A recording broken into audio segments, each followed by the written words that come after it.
Yeah, he's got to deal with the traffic too, so. And the traffic got him last Thursday. He said he didn't barely miss a wreck. Yeah. Thank you.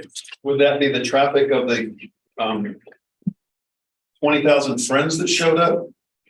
Like over the last week? Be our economy.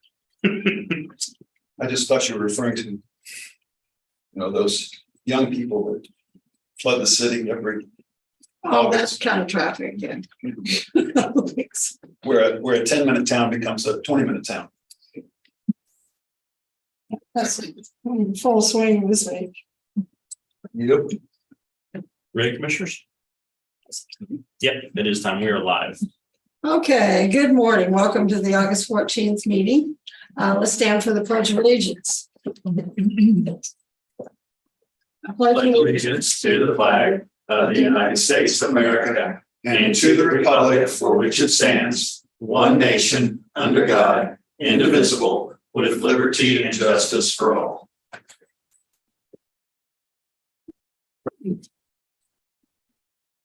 Okay, so do we have public comment? Of course we do, because I'm back. Okay. Mr. Rolls. I'll be back. This is Gary Olds. I live at 3308 Frontier Circle here in Manhattan. I just have a couple of comments that I want to make. I understand the R&R hearing is coming up and the publication of the budget and all that, because you don't know this stuff, so I won't bore you. But I did some research that I was just speaking to Rich about. And I have a suggestion for the 2025. I don't know if you can do it for 2024. It's such a short time window. But as a taxpayer, I'm looking on the website trying to figure out, well, what is the proposed 2024 budget? I can't find it. Now, Rich makes the valid point that people can come and listen and things like that, but most people are working, so they're going to look at it later, offline or online if they can. If it's there, but it's not there, and that's a concern of mine as a taxpayer. I really appreciate this publication that comes out evidently every year. This is the 2023 budget overview. Great piece of information that shows the income, the expenditures for the county for 2023 proposed, and that's what you're in the middle of right now. And interesting enough, as you know, these statistics or percentages are quite interesting. Your ad valorem revenue appears to be not quite 60% of the revenue for the county, and your expenditures of that ad valorem appear to be roughly personnel of about not quite 50%. So you don't have a big window of ad valorem revenue. Now, I realize you dump it all into one big bucket and call it general fund, but in reality, what I'm here to talk about is, of course, the property tax or ad valorem tax side of it, as I always seem to be chasing windmills here. But my concern is the fact that you need to consider publishing the budget, the proposed budget on the website, not in the paper or anything, so that the citizens can look at it ahead of time, whatever, a month ahead of time or whatever the case may be, so that they can make comparisons. I understand that you have fixed expenses, but it appears looking at this from an ad valorem standpoint, which I think most of the citizens should have the biggest objection about ad valorem taxes. And I say that because that's an uncontrollable expense that a taxpayer has. They don't have a choice. It's not like sales tax where I can choose to shop here, or I can choose to shop in Topeka, or I can choose not to buy it. That may be the case. But as far as ad valorem goes, I think those are the concerns that Ann hears about all the time, even though she doesn't deal with the tax side of it. She deals with the appraisal side, but you hear about it, it's in your ear all the time. So I just want to plant that seed to ask that you would consider that for the next calendar year or budget year, because I'm not sure. It'd be great if you could do something ahead of time, because I'd love to look at it personally. And maybe I can go over and find a portal that'll show it to me so I can do some comparisons. But I do want to call your attention to a statute that I came across that's part of the R&R hearing that's coming up. And I'd probably be the only one here again. That'd be a discouragement, but I'd like to double my numbers if I could find one other taxpayer to show up, and then we'll double it again the next year and the next year, and we'll all be much older, and then we'll have 100 people in the room. It takes some time. Gains. It'd be KSA 792929. I found this as I was looking through. I don't remember how I got to this, but I was looking through the R&R because I deal with Erie County. I deal with City of Manhattan, speak before the City Commission in Junction City because we live here, but we have property there. And the most interesting thing I found, which I didn't know this, and you probably know this, but it rarely occurs because typically the R&R hearing is, you sit there, you listen, you don't make any comment, and then that's over with, and then you adopt the budget. And when I say you, I don't mean you personally, I just mean the institution of commissioners, who's ever sitting in the chair.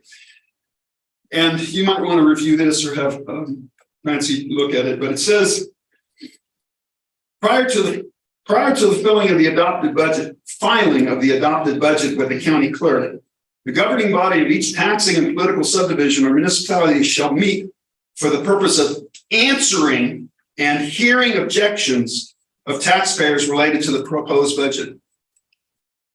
In the time that I've been here, which is a very short time, relatively speaking, I've never heard any commission answer objections. That's because nobody's actually objected. Exactly. That's what I'm talking about. Okay. So I'm just, Yeah. I'm not wanting to surprise. I don't want an aha moment in a couple of weeks. So I want to give you a heads up. My expectation is answering objections.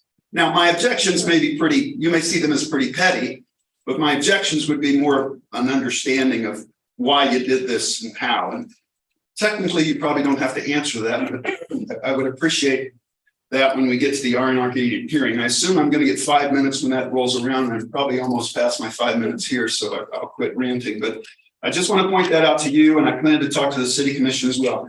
Last thing I want to go with is I read an article that I got by email from my wife from the Chamber of Commerce that mentioned that the Chamber President was interested in growing the businesses, which I assume we're all mentally on board with that.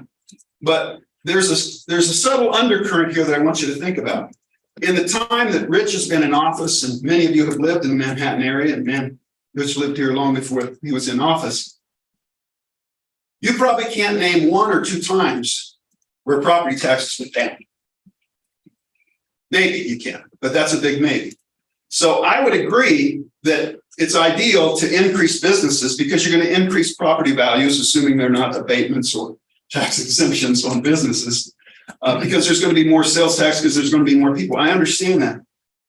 But I don't think you should, I don't mean you, I don't think a governing body should tell the public that it will help reduce property taxes because that's misleading. There's no historical data that's going to support that. I was here in the 70s and 80s were good years. Everything was growing and blowing and going. And I'll bet you didn't see property taxes go down. And that's not going to happen in the future. So I would encourage you to be cautious when you talk to people about, yes, it is important to grow businesses. It is important to create more sales tax revenue, but not with the expectation, like in the article that the Mercury said, where there's a possibility of reducing taxes. Like it's a pretty slim possibility of reducing property taxes. I hope you agree with that. I'm not here to chastise you. That's not my point. I do appreciate the service. It's a tough job.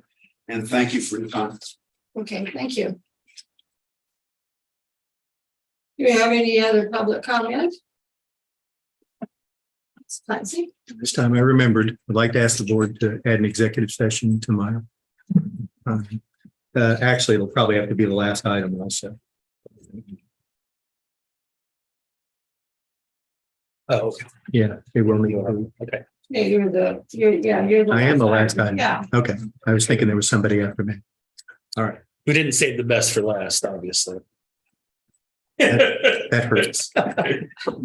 Yeah. Okay. So go ahead, make a motion to add an executive session to Clancy Holman's administrative services time. I'll second that.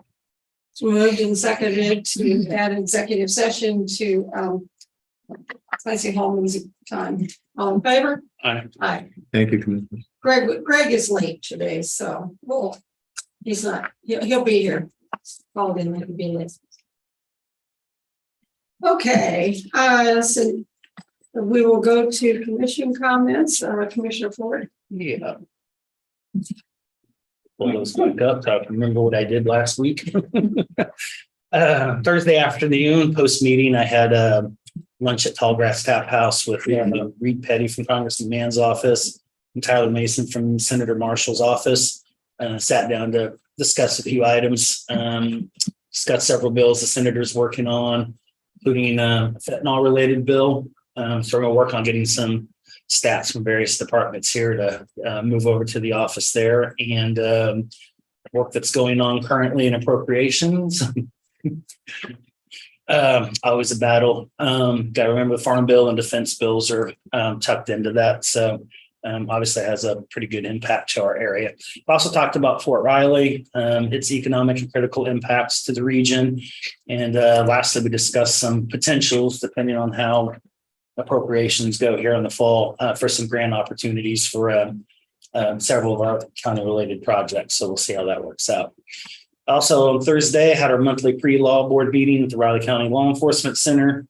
Pretty standard stuff, not much really going on for the August law board meeting. Do keep in mind September and October's meeting will be in Keats and Zendale out of the training facility respectively. So this will take a break from being at City Hall for a while. So Now, the Keats meeting, they said it was going to be held at the park. Do they have Wi-Fi there, or how's that going to be recorded? I think they do have the ability to get Wi-Fi there. They have it at the community building, at the church. They have Wi-Fi, but I don't, I think that's where it's at. okay, because that, what I saw was going to be at the park, Mhm. which is a different place. I don't think the part of this room's not I big enough. Mhm. Then it'll have to be at the community building, Absolutely. right next to the church. Yeah. They may have gone to that address wrong. Yeah, that's what, yeah, okay, I just, my question. I did ask the Wi-Fi question. They said it was there. So I'm assuming it's the community center too. Difficult having random Wi-Fi. Tough at the park. It's possible, a little difficult, particularly if we have a short meeting. Bad reception in that area. Yeah. Oh, yes. Overall, I mean, polling place, any difficulty with it. Okay, all right. Yeah, so that takes care of that. Friday afternoon, I met with K-State Extension Director Gary Fike to discuss a couple of items, including fairgrounds and the fairgrounds task force. Just kind of overall how the 2023 fair went. Including Mother Nature, the rodeo, just everything in general. Also had a couple of ideas and items to discuss in regards to the Rural Economic Development Committee. So appreciated the time, the conversation.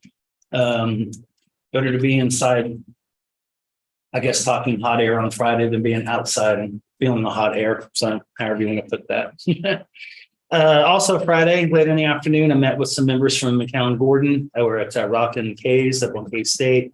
Catch up and chat about some projects going along here in the area, including the new K-State office building, which boy, they're going after that Yeah, fast. yeah. They mentioned next July was supposed to be the finish and opening date. I think if all goes well, that might be a little bit early on that, but I guess better early than to be late. Chat about a couple Riley County related things, including comprehensive plans, fairgrounds, and rodeo. And they also had an update on some other projects that are going on up at the university and all staggered around at the same time. So talking about growing business. It'd be nice if that one would come back to us a little bit, but I guess that's how it works. So other than that, I had a pretty quiet weekend, watched a lot of preseason football, watched my Jaguars beat the Cowboys, although I almost lost to Deuce Vaughn. Did he play? Yeah, he played. How'd he do? Did good. He had 50-something yards and a touchdown. And either my Jaguars defense looks really, really bad, or he might actually be pretty good. So in that scenario, who were you rooting for? I'll just plead the fifth on that one. If you're trying to hasty people, but it's a preseason game. So, and the Jaguars did win, so we're good. It's also happy for the rain. I don't know. I yesterday morning I had about 0.6 of an inch, I think. I don't know, throughout the day yesterday or last night. I haven't had a chance to check it. Cooler temperatures, at least for this weekend. Doesn't sound like that's going to be the case the upcoming weekend. So while it lasts, I guess. So that's all I got. Okay, let's see, last Thursday afternoon, I met with Julie Gibbs at the Health Department. And we caught up on their activities for the past several months. We haven't met for a while. They've been busy with various outreach programs and training sessions. I plan to go to the opioid task force meeting in September. The first meeting was apparently really well attended. And so that I guess Brian, Director Pete took over as acting chair. Kind of temporary. I don't think Temporary, he's wanted to do that forever, but Yeah. So they were concerned about their the funding for the opioid person is up, I believe, the end of this month. So they're going to be looking for some extra funding for that. She's done a really good job. Julie attended a training conference in Denver, and she'll have a report for us this month when she comes in. I think it's next week. I think. And she learned a lot, brought back a lot of information that she's sharing with her staff. She said it would have been good to have another person there because the meetings were there was so much to do and so many meetings that she couldn't attend everything. So that may be coming up. Friday, spent time going over the commission packet for today's meeting and other areas. And I'm continually getting rid of outdated papers in the office, and that's always time consuming. There's still a lot to go. I've been collecting papers for too long, so it's a lot of recycle. It's kind of quiet for me. After that, the weekend was I spent cleaning the house, working on my fireplace, getting it ready for fall, which hopefully will come soon. And then I went over and planned for upcoming invitations, events in the weeks and months ahead, trying to get everything plotted on the calendar. So, that's it for me. Ready for business, commissioners? Yes. The item we have for business is Riley County Personnel Action Form, Michael Morrissey, new hire, traffic control tech, public works department. And Paul Tosh for position change, operator 2, public works department. Both please sign.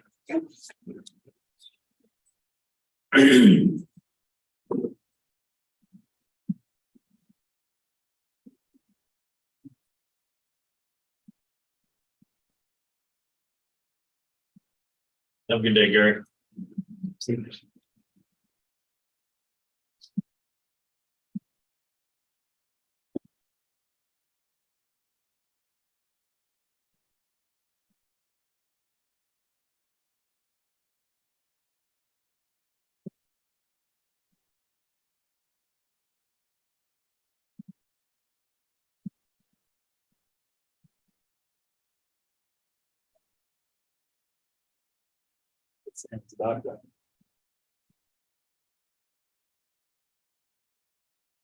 Or leave this on these guys.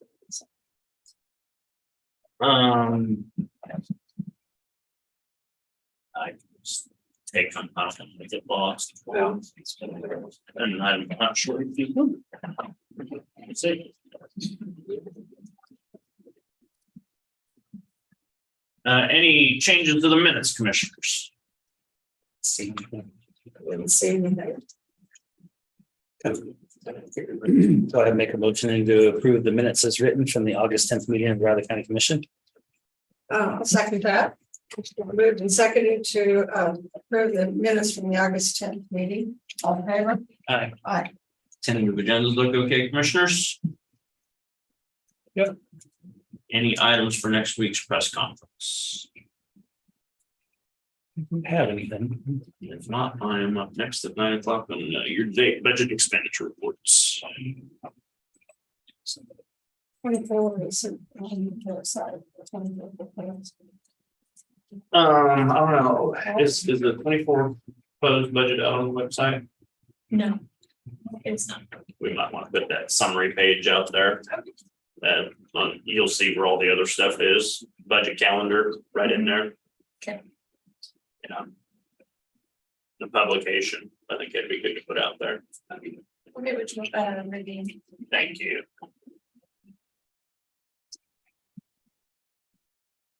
We get all that paper flying. Until I get rid of the paper that I go on the web page.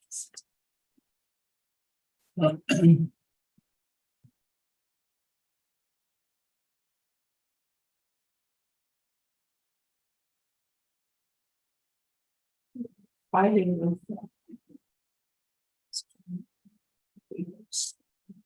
Squash bugs. Well, those were the Japanese beetles. Oh, yeah, really? Like I spray them, then they move to another area. Really? I spray that and then Oh, they go. good, I haven't had any of those. They're on my roses. Oh, really? Just Ah, terrible. I sprayed them with 7. A 7 and 8, and I sprayed them with some other stuff yesterday or the other day, because, and now they're back in my garden, so now I gotta spray the garden.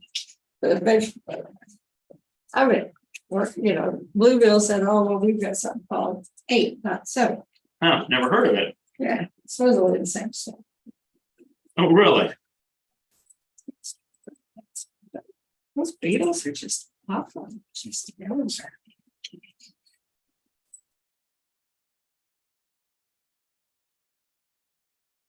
Wouldn't rate it. Yeah, those squash bugs, Yeah, some of those too. She's got the leaves yesterday, garden. Yeah, I don't want to spray vegetable because people say just do everything. Yeah, I know. Once this thing gets started. Yeah.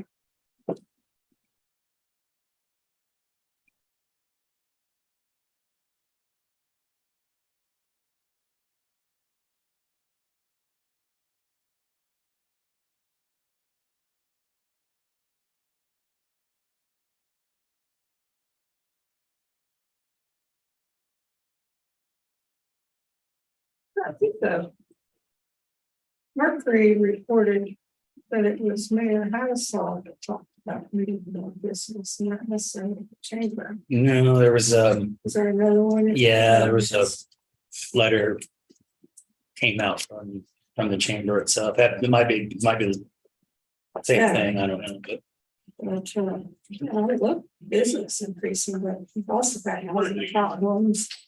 Everything else that, is all. the letter also mentioned the reduction in population from university and Fort Riley too. So Yeah, there's a lot of factors.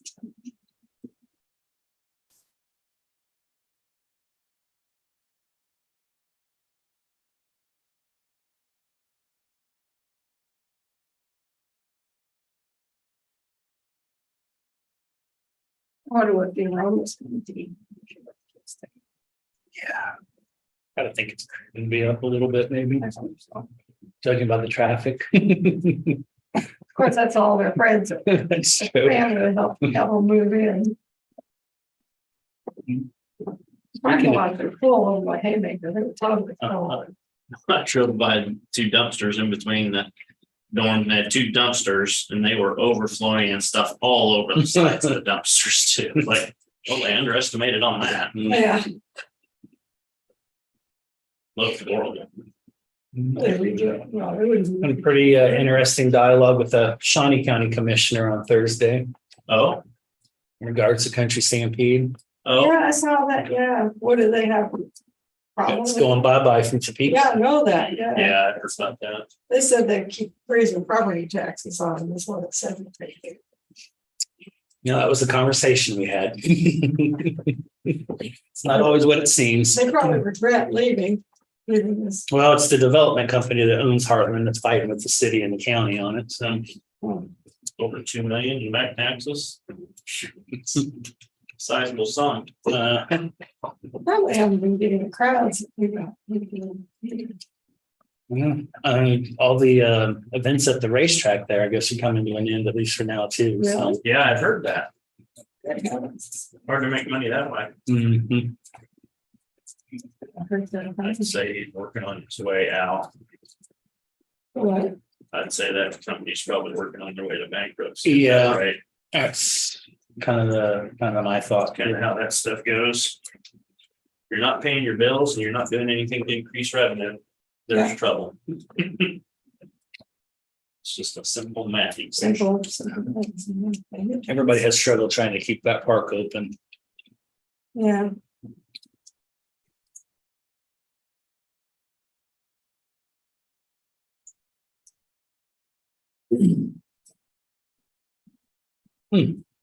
Gary Savage said hi. Oh, did he? Yeah, last time I saw Gary was at a food truck there at what we used to be Orshland's parking lot. Him and Leon and one other guy get together like once a month. for That's what he lunch. said. I bumped into him at Dillon's. I was like, Gary. He looked at me kind of strange, and I was thinking, well, gosh, you couldn't have forgot who I am. Just it's been 2 years or whatever. I look a lot different. Yeah. Had a good conversation with him. He's talking the leg off. Yeah. He's like, I didn't recognize you. There's a whole lot less of you. Yeah.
Yeah, leave over here.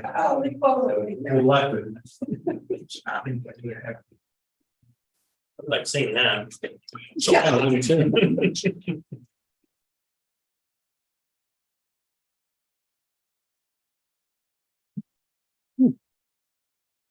Awfully strong this morning.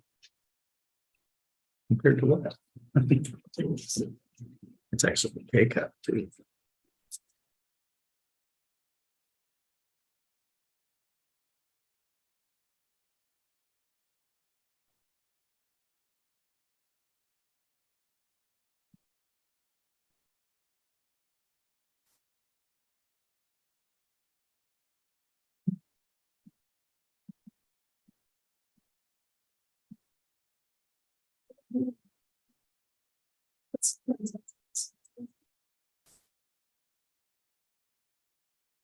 An hour or two for you.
Great, Commissioners.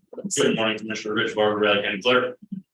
First, spreadsheet you have before you is 2023 year-to-date wages overtime compared to budget report. The highlighted figure in the upper right-hand corner, the 58.33% is the percentage point in time and year that we are. That's just what we use comparatively to analyze where departments are fiscally in their budgets. You can see those that are in the red, just over that 58.33. That's just something for us as finance individuals and also the departments to be aware of as they proceed with their budgets throughout the year. I always like to review the commissioner, that middle column. Years past overtime has been concern of commissioners. You see the highest one, of course, is EMS ambulance. Have to remember they're at 24/7, 365 days a year. And so the overwhelming majority of that overtime is budgeted. So it is anticipated. The rest of them are not looking too bad. The others typically have a little bit higher amounts of overtime in public works, noxious weed, and solid waste. Not doing too bad. Fire districts up there a little bit. Overall, we're just at 3.01. That's even taking into account the larger not the EMS ambulance. Any questions on that first spreadsheet, commissioners? Next one's just a little bit more detailed breakout regarding regular salaries, seasonal, and overtime for the respective budgets, commissioners. They can just give you a little snapshot of where those monies are being spent. If you have any questions on those details, be glad to take those. Next report's 2023 year-to-date budget activity report. Showing the departments. This first page is all general. You can see those highlighted in blue are those that are over that 58.3% point in time of the year. Corner noxious weed and of course general fund transfers. We increased those this year. We recommended the board. Corner that is on our corner. We always just take our best guesstimate. We can never anticipate with too much certainty how much activity that's going to have throughout the year. While the percentage is high, it's not a huge dollar amount. And then also noxious weed is just a little bit. Any questions on that first page, commissioners? I always like to point out the county general just below, just 2 lines up above that second blue section. We're at 33.52, which is atypically low, like it always is, because that is where we have the budget stabilization now. Any questions on that, commissioners? Next page, also more departmental budgets. These are not departments within the general fund. So you can see these highlighted in the blue that are above that 58%. Like I say, just a little indicator to watch. County building, as I mentioned to the commissioners, is one, and RCP operations that I was concerned that we may have to do budget amendments at the end of the year due to facilities costs. Honestly, facilities and inmate medical and RCP operations. I do anticipate that. John believes he can manage it within county doesn't, but we will see. As commissioners know, supplies and labor are increased tremendously, and that's what's really hitting those two. And then, of course, with inmate medical, it's just the type of clientele. The jail, they're at max. They're at max. Yeah, they're at, I think 132. 132. Did they ever get that software program together? That I do not know. I've not heard of a report back from them on that. Be a good Yeah, I question was for Director P. anywhere, so I just, because that was 300,000 or something. Yeah, it's be a good question for Director P. It's on the next agenda, I think. Yeah. Any questions on that second page, commissioners? Next page, commissioners, all enterprise funds. Those are funds in which no ad valorem tax dollars are used. It's all taxes, special assessments, and fees paid by individuals that own property or live in those areas. Those are all looking fine at this point in time. Any questions on any of those, commissioners? Next, of course, just a little bit more detailed breakout of county general personnel. Of course, no personnel get paid directly out of there. It's just for separation of service pay. Contracted commodities and miscellaneous at budget stabilization refer to commonly that $4 million that we have in there in case there's ever an emergency in the community and we need to access those funds. Capital outlay. Any questions on that, commissioners? Next report is comparison of 2022 to 2023 expenditures, July to July, and then also year to date through July for the department's report. Decades ago by now, the commissioners asked for just kind of a snapshot comparison of one year to the next. It's not always an apples to apples comparison, of course, but if anything raises any red flags, if you have any questions about more detail, let us know. We'd be glad to get that for you.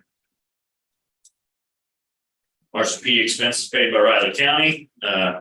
This is the yearly totals. Always like to keep an eye on physician, anything inmate medically related, and also facilities. This next report I like a little bit better, shows you a comparison of 2019 to 2023. You can see my concerns are physician fees and building maintenance. Building maintenance, knock on wood, was rather good for several years. Years past, it hadn't been a concern, but it's up there this year. We've already exceeded the last 2 years and we're just halfway through the year. So as you see, my concerns with the RCPD operations fund, why we may have to do a budget amendment on that, with that compounded with physician. Any questions on that, commissioners? Of course, our largest amount paid out of there is a budget appropriation, but that's statutorily. Offsite inmate medical expenses paid by Advanced Correctional Healthcare. You can see those there, commissioners. We have $15,039 in there. Savings from Medicaid rate is on there. It's not an inexpensive endeavor, inmate medical. That's something we're statutory obligated to remind commissioners and taxpayers that all the facilities and all the inmate medical costs are borne 100% by Riley County as an organization. No other public entities pay anything for that. Any questions on that, commissioners? Yeah, if you have more time and go through them in more detail and have any questions, let us know. We'll be glad to get you additional detailed information if you would like. Any questions, commissioners? Okay, thank you, Jeff. Thank you. Mr. Wilkerson at 9:15.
Morning, Barry. Morning. Oh, hey, you want to present? Yeah. You're gonna be here. Oh, I did not talk to myself Friday. She didn't know. So. Yeah, no, I'm happy to have you talk. That's great. You got about 6 minutes. Yeah, you get a little time then. Okay. I don't want to start now. Keep going. Where do you want to start? Yeah, I didn't know what was going on here. Well, I planned on covering, but he's here. That's much better. Much better.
Small little use area, that area has been invaded by Canadian kids.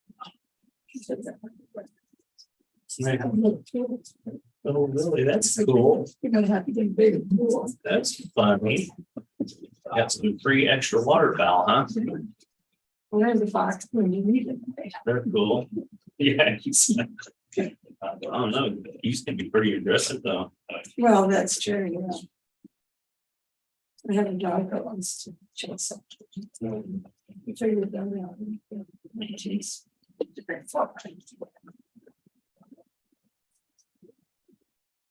Pretty thick over there.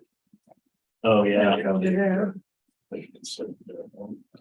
Sure making that stuff. I'll chocolate chip with walnut. Ugh. Sometimes I get rewards for I had to do a couple days of counseling about the cemetery officials and about the township on Bella Cemetery. You did for the last 16 years. So that was my reward from Jeff Fry and Lenny's Fry, his wife that made that. Helping give them guidance on solving their problems. That seems like a fair trade. Yeah. I'll take that anytime. We're not gonna stomach cookies again. One of the many other duties that I get to do on a regular basis. Also on Friday, I got an earful from an individual on township roads. Really contacting you about those things. Oh, yeah, I don't worry, I suggested he contact all of you. Because he had heard that the commission's working on something, that says, where are they at on that? Because he is full support. I don't know where it's at. John was working on. On the plans you were working on. Yeah. I thought John had gotten back to you on something because he had in mind when he'd be available to do that. I think it was, well, I don't want to go from memory, but my part of it's done. It's been done a long time. So it's the same background you've seen before. It's not happening. I think John was getting together some of the financial stuff, but I don't know where he is. And I know I think I'm accurate to say he was going to wait until after the budget stuff was largely over. So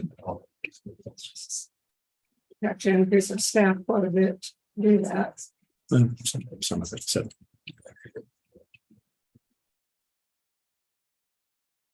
I'll ask him. So I didn't see it on the list. Yeah.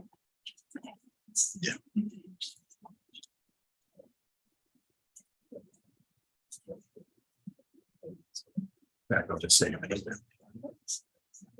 Okay, Barry, it's 9:15.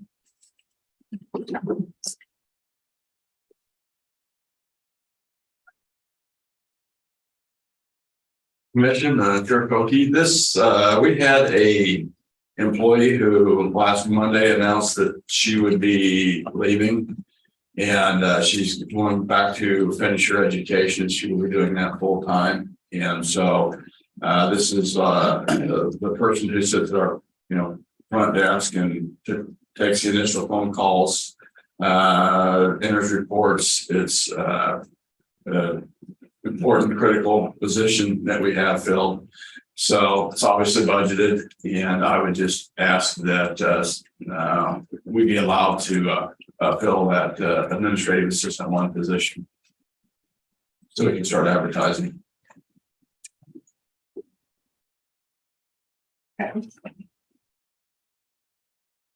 Dad is just getting trained, got the train, is going for a paralegal or. Just, no, I'm not sure what degree she's going to pursue.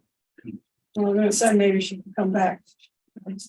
Yeah, it's a possibility at some point when she finishes her education, but yeah, this is not probably, it is our entry level position, so.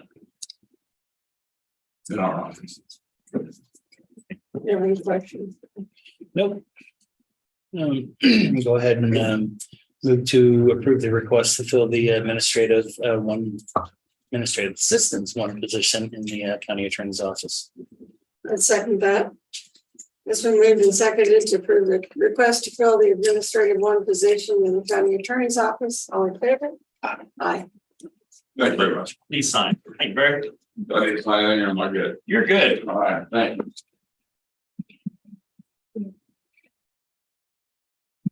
Thanks, Commissioner. You have John Ellerman at 9:20.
Is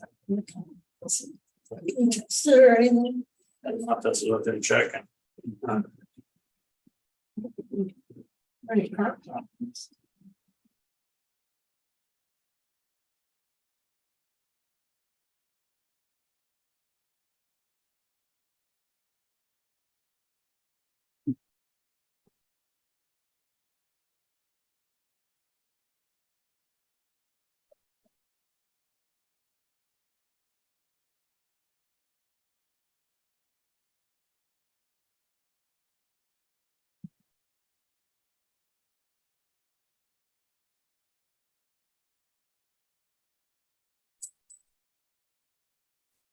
John, you know, on those food judging like you do just in general, and even I wonder if statistics would show if there's ever any research, you know, based on how after a while you get kind of nauseated from it. Maybe the earlier ones don't usually rank better. Maybe that I have. I remember another commissioner that did pies and he felt the same way. He didn't want to see a pie for a long time. Yeah, it was really kind of, not that anything was bad, it was really good, but.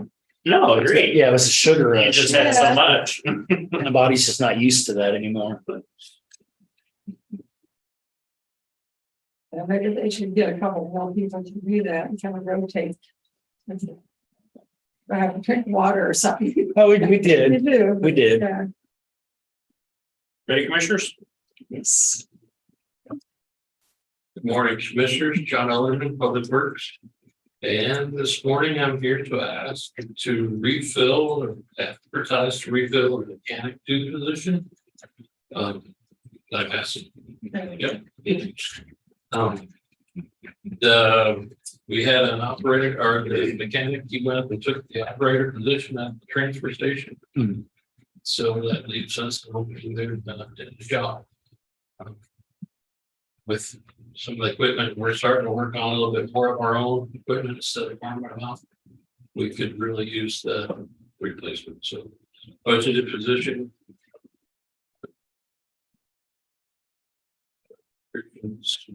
Has not changed since the last time, about a little over a year and a half ago, I think is what we hired the last two.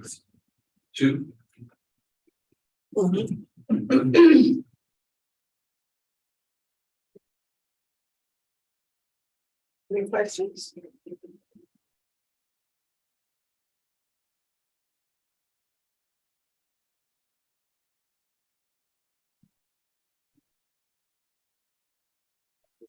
Okay, there it is.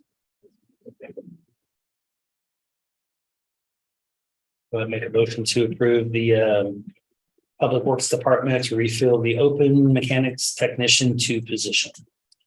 Second that. So moved and seconded to approve the Public Works Department to refill the open mechanic technician 2 position. All in favor? Aye. Both please sign. Thank you. Thanks, John. It's very kind of strange. Yeah, I know. Thank you, Commissioners. Thanks, Elizabeth.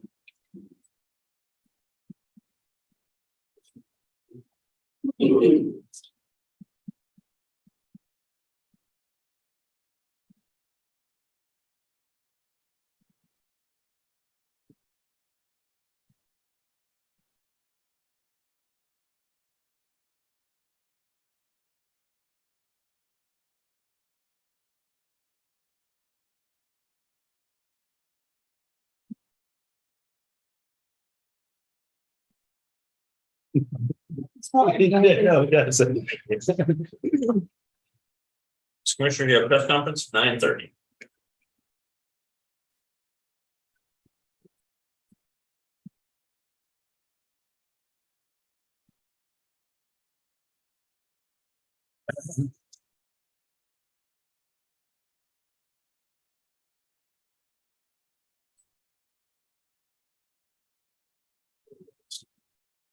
It's fine.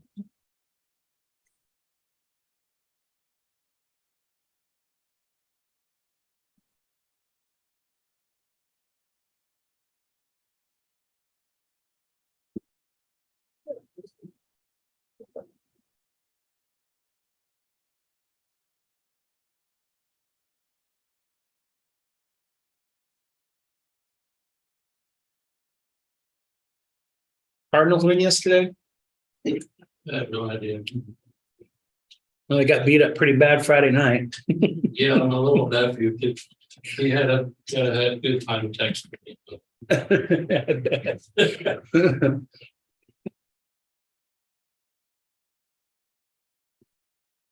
Never fails, No, happens all the time. yeah.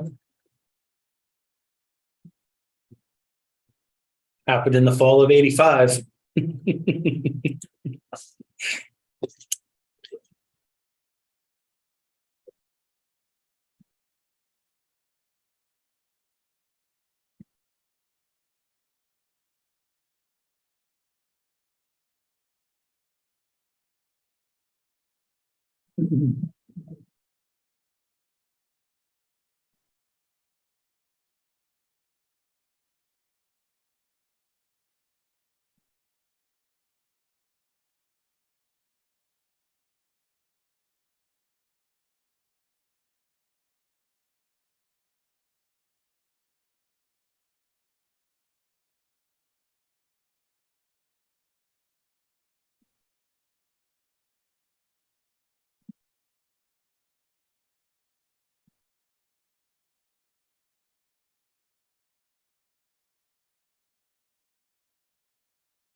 Copy.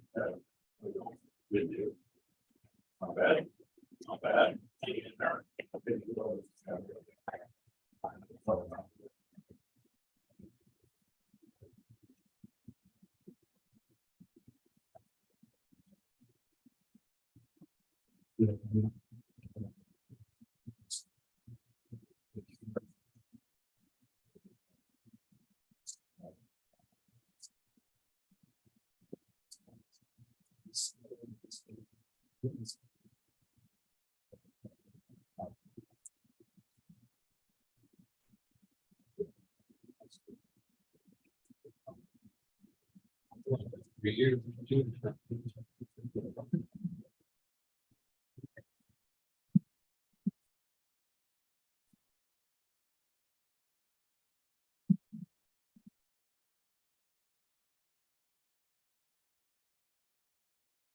Oh.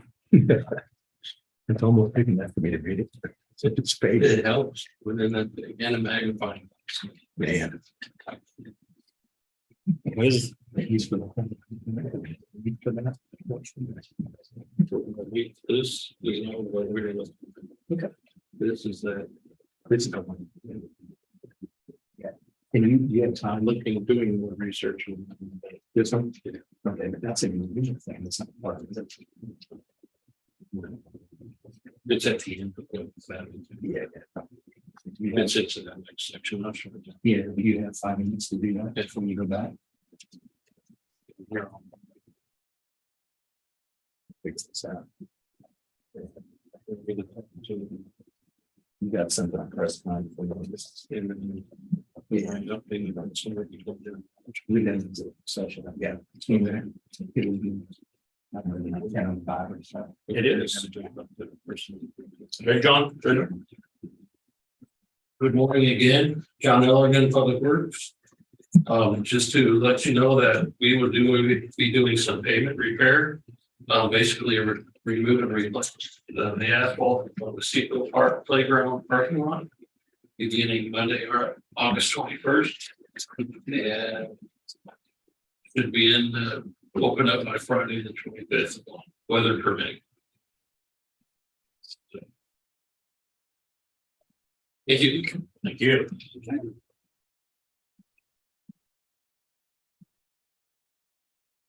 Good morning, Anna Larson, Riley County Fraser. I just wanted to take a minute and update property owners, commercial property owners specifically. It's that time of year again, those income and expense questionnaires are going to be mailed out on August 17th to all Riley County business owners. We ask that these get completed and returned to our office no later than September 8th.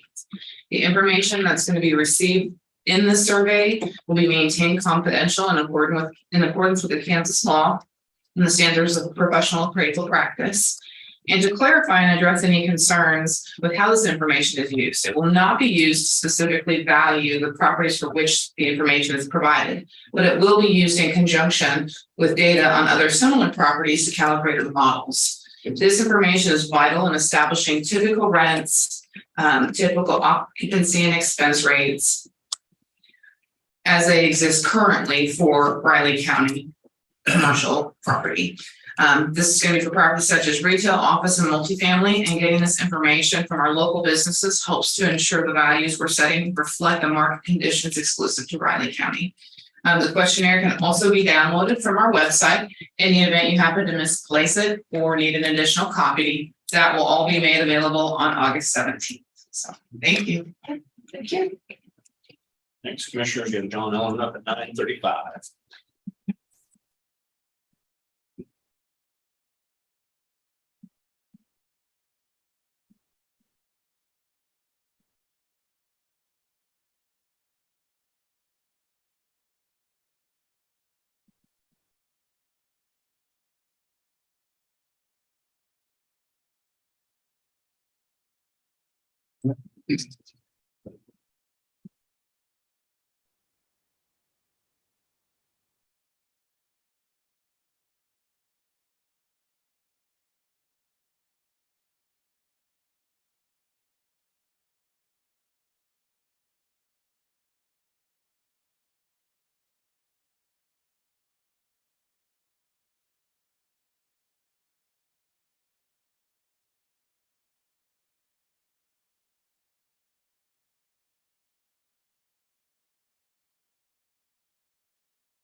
The sporting issues never end. Now, K-State's having tough negotiations with Nike.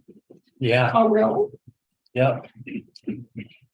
It's not one thing, it's another. Just when you think one thing's straightened out. I don't think K-State's the only school either. Exactly. Nike's wanting to pay us less, Oh, of course. so. But the thing is, it's a huge recruiting tool to say for a Nike school, and so it kind of got you over there. Uh-huh. Kids don't want to play with someone that says Under Armour on them. No, I'm not saying it's not, but that's how the industry works right now. Yes. Here's a good trivia question. Who were we under before Nike? Adidas one. Converse. Oh, I Converse. Yeah. Converse was big at one time. That was a long time ago. But it's, Matter of fact, they were the big dog before Nike. They were. Have you watched the movie Air? Uh-huh. It's interesting. That's what it's all about. It said the former athletic director, Steve Miller, did two very important things while he was here. He hired Bill Snyder and got us a Nike contract. Back in 88 or 89, somewhere in there. Uh-huh. Yeah.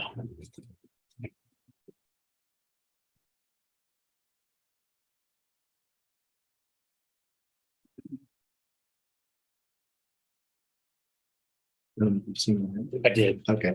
So you want to be aware. Yeah. Chat with you on something in that post meeting. Sure.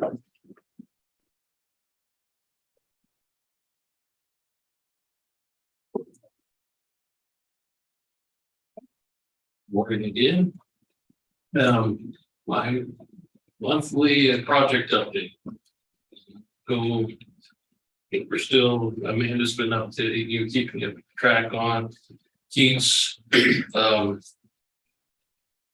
Hidden Creek, we're still working with the consultants and getting easements. We're kind of trying to push them a little bit harder to get some of these going a little bit more. We're getting close to the final few.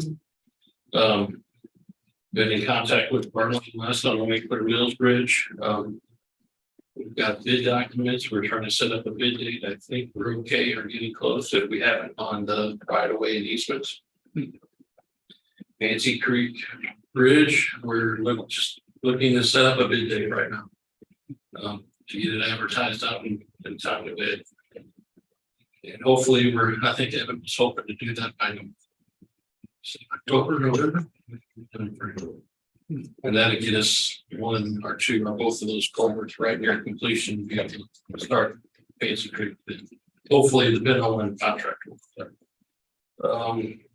Parallel Road, I know we've gotten some easements in, actually donations of the easements. And one of them we need to file in Washington County. But we had an error on one of the paperwork that said Riley County instead of Washington County. So we need to fix that and we'll get those filed. And that should be coming up close to getting ready to bid into. Flat Rock Road culvert has been bid and Ebert was a little bid. They'll start in mid-October with 80 working days. And the Union Road recent construction got in. They were hoping to have started by now or right this week. Weather, the rains we had in the last few weeks, pushed them back a couple of weeks and they're looking to start mid-September with a 40-day completion period.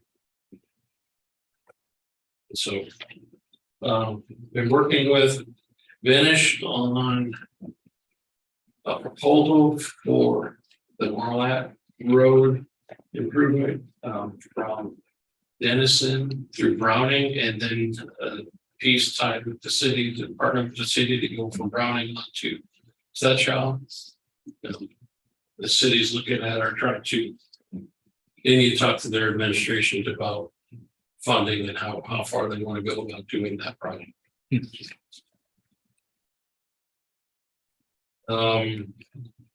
So our parks crew, they're back to somewhat normal operations, getting back to the parks full time and trying to keep up with the other lawn maintenance and landscape events that we take care of. Been talking with the football teams about the football fields out at Fairmount Park. Scheduling practices and games and how we want to work the new school board and the controller item. I think we're going to end up putting together a deposit.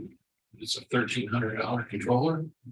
And we'd like to have it back in one piece and maybe have some assurance that it gets paid for or whatever if it's broken. So working on some of that and scheduling with, I guess there's 2 teams out here now that want to schedule those fields for practices and games.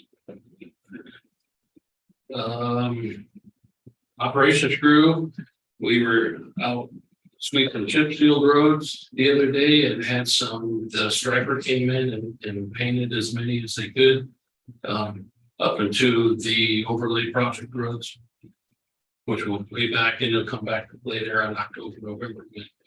We get the overlay stuff. Did some patching at the Overlook Park on Highway 77 and Seco Park and museum entrances. We did some patching there. And like I said, the 21st will be out at Seco Park doing that little parking lot for the playground. The bridge crew was out there at the transfer station that Saturday, the July 29th, to fix the approaches onto the scale. And that was all done and working really well now. Removing some handrails on small structures.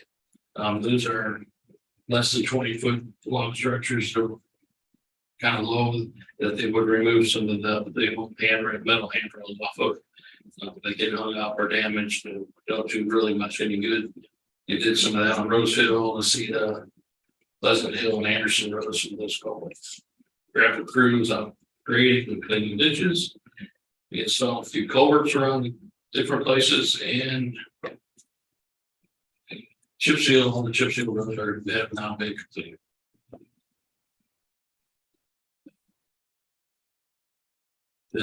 When I wrote this, I wasn't for sure. The dump truck was delivered Thursday. Our first truck was delivered on Thursday. In the shop waiting for insurance and tags, and it would be on the road here shortly. When was that ordered? That was the first one, so that was we're coming right up on 2 years here in the next couple of months. It was in November of 21. Yep.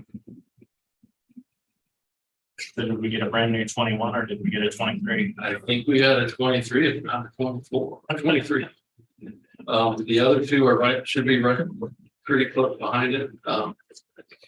They're no longer at the manufacturer, they're at the builder putting the boxes in the salt spreader and the pile. That's good. We're supposed to have a winner this year, so. Hopefully we'll have 3 new trucks to help us with that. Shilling has not yet started. They've got, I think they overloaded themselves or got pretty loaded down with highway KDOT projects and a couple others that they are trying to get done before they get to us. So last I saw 2 weeks, 3 weeks or 2 weeks ago, they were out on I-70 doing some of that here between here and Junction through Junction City. And I think they're going to go up north 24 on a place center and O'Reilly. No, I think that was their next one. So hopefully soon, hopefully not too late in the year, to get them in. Public safety headquarters or the EMS station headquarters, working with architects, on final design stuff. Kind of a slow process now within meetings with them, but they do their things to what we asked them or what they asked us for specifications. I think David gave you an update last week on the North County Station. Windows and some siding on. The roof will come soon if it's not already started. Then The alley has been cleared, and so the driveway, main driveway out to the highway has been completed. Last week. Still working on lagoon sizing our lagoons for University Park. Ed is talking to some more landowners again this week to get hopefully convince them of a little bit more property. Terracon has been not sure if they're scheduled this week or next to go out and do the core sampling of the areas where we were first looking. So open positions, I have a purchasing agent and a mechanic too that you just approved of advertised for. Working with Clancy still on a hand agreement for the transfer station. Sounds like we're just waiting for them to hopefully sign our final draft. Hopefully sign it soon. We've set out feelers for quotes our mini excavator lease. The one we have is the 3-year lease is up at the end of the year. We kicked around a number of ways what we're going to do with this. We could buy this one outright for a little over 100,000, or we can buy a new one for a little over 100,000. So without having funds to buy one, we're going to lease this. We're asking for a lease for 5 years to buy out at the end.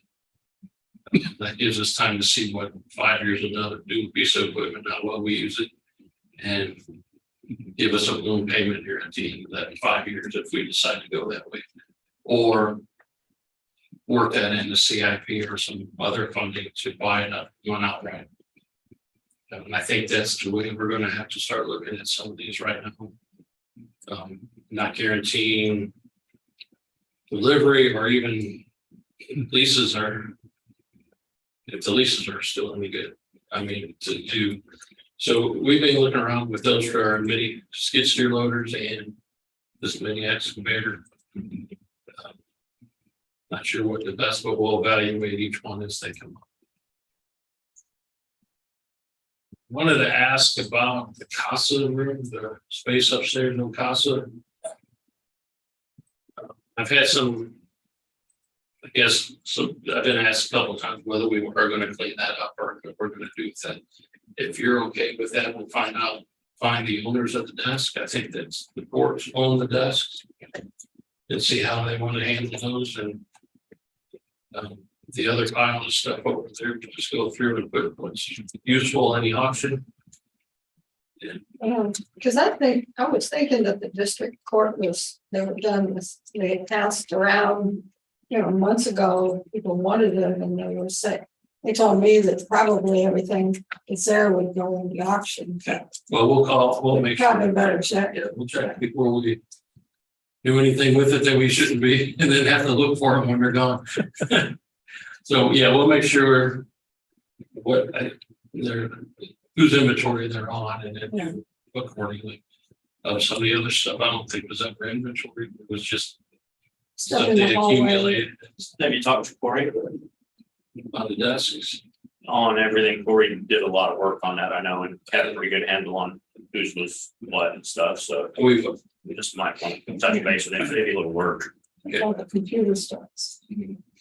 I know we took all the computer stuff out of there. Computers and printer, there are a lot of printers. So my next, the Tecumseh booster stations, the city pump station there at Tecumseh Road and Charles Little. Right at the end of that health department of CRC parking lot, art lots. There at the corner. They are asking for an easement. They've sent it to us. Craig and I have been reviewing it. And that'll come to you here soon. About a permanent easement for 15 feet off the backside of that property so they can set a generator and work some concrete slabs so they can get into service that generator. It won't affect anything with the EMS headquarters. It's right there at the end where we had a small parking and trash service lot there anyway. So That's coming soon. And the week of the 27th through the 30th, APWA in San Diego, I'll be heading out. I'm gonna take the rest of that week, and it just so happens my daughter's playing in St. Marcos, which is about 30 miles north. They got the tournament there, so we'll be taking a few days off after the conference. So, any questions on any of that?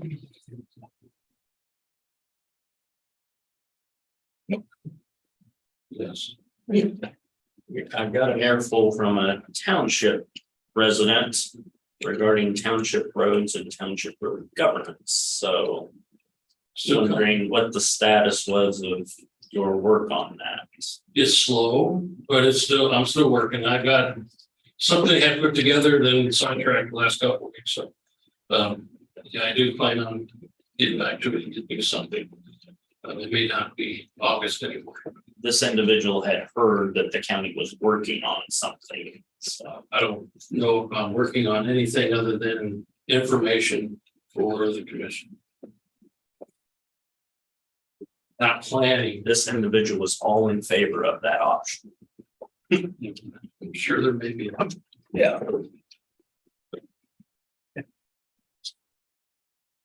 Anything else? Thank you. Clancy, how much time are you gonna need, sir? 15 minutes. Are you gonna have anything else? No, I do not, unless the board wants to go through the project list. Do you have that handout on what it is? Yes, I do. Question is, what have I done with it? You can just come on up. Okay.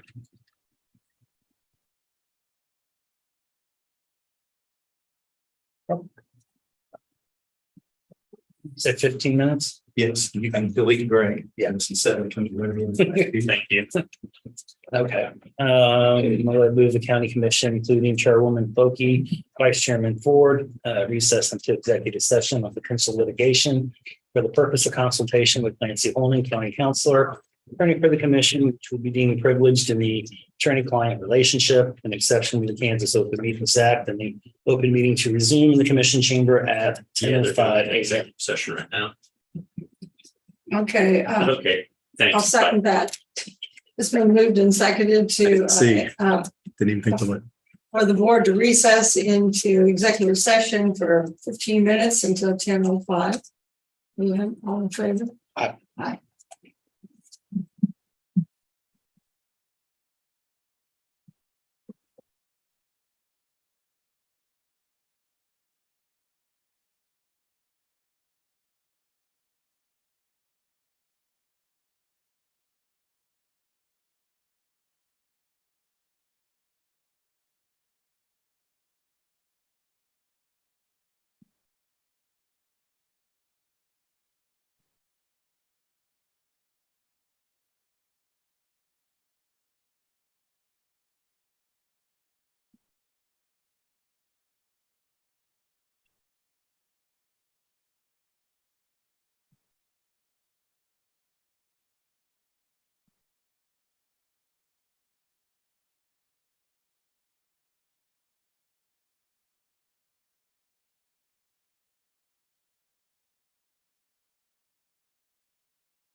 Sorry, Commissioners, this is my fault.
Trying to get work in between, so.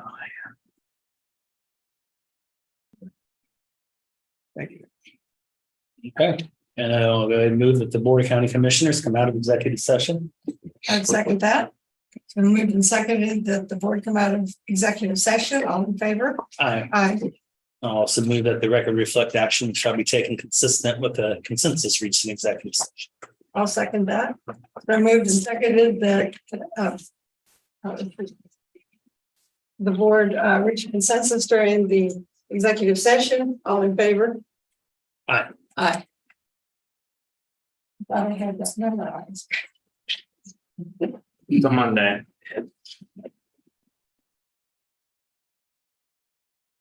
It's next year. I'll have to leave those.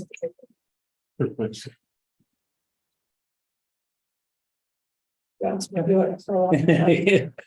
5 years now. Oh, you're sharing. Yeah. All right, probably get used to them. I don't have anything else this morning.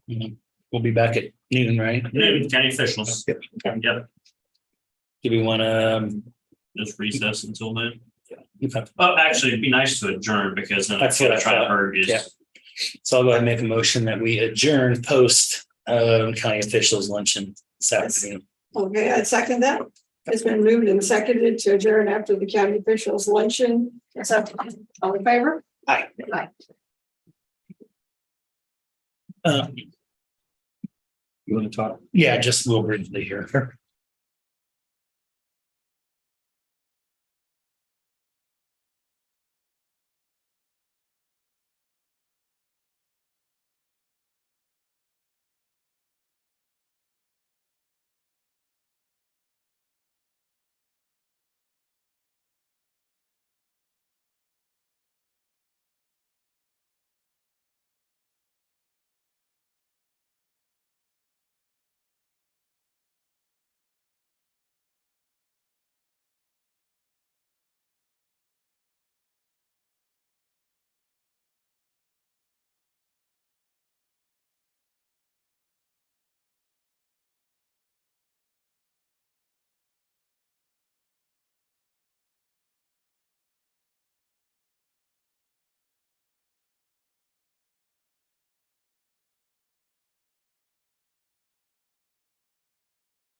It's where you're gonna get that. They use it in the last.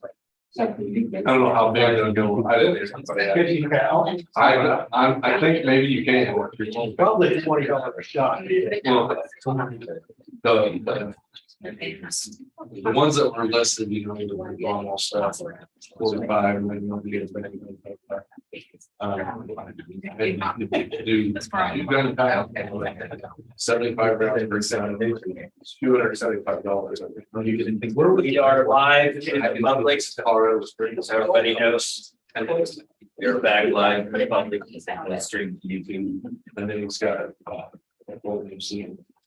Where he's got all kinds of. For a while, we get started. Civil War stuff. Everybody get started or can we eat for a few minutes? I say we get started. Okay. Okay, well, we've met for these quarterly meetings and, part. I'd just like to hear, and I think commissioners would like to hear, and everybody would probably want to hear what other departments are doing, kind of some brief reports, nothing real long. And brief and maybe concerns that you might have going forward.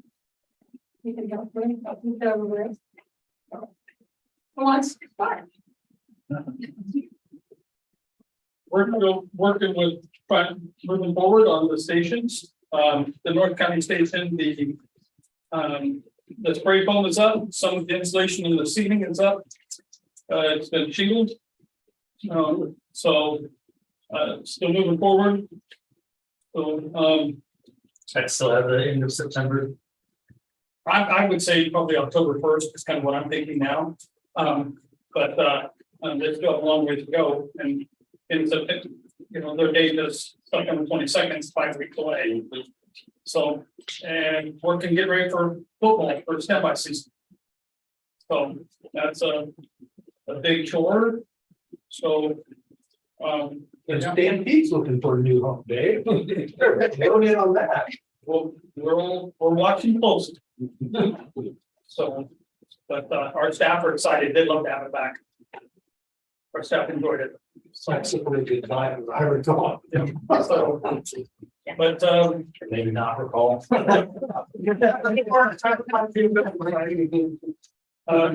Concerns, our prices are up. Or with our call volume and our building prices, our supplies. Oxygen has gone up 50%, which is rental and then oxygen replacement. So we're making adjustments to do the best we can, but some of those, I mean, we just didn't see coming. Medical supplies and building, I made adjustments next year. I'm not sure I made enough adjustment next year. So, but we're making adjustments as we can, but yeah, our budget is keeping me awake at night.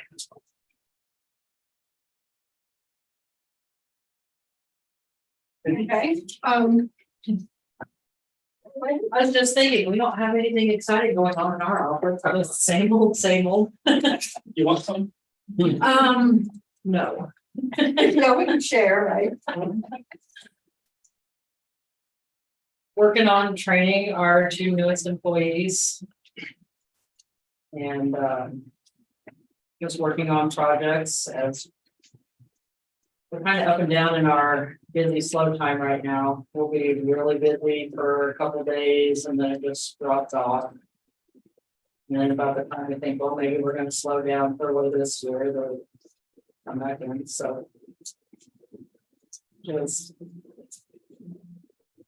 it's a good time to give people the, well, we can work at a slower pace, I guess, to allow the new people to really go through the process and have the time to double check them, but let them be hands on first and whatnot. So we're going to do. Any concerns you have? No, I don't think so.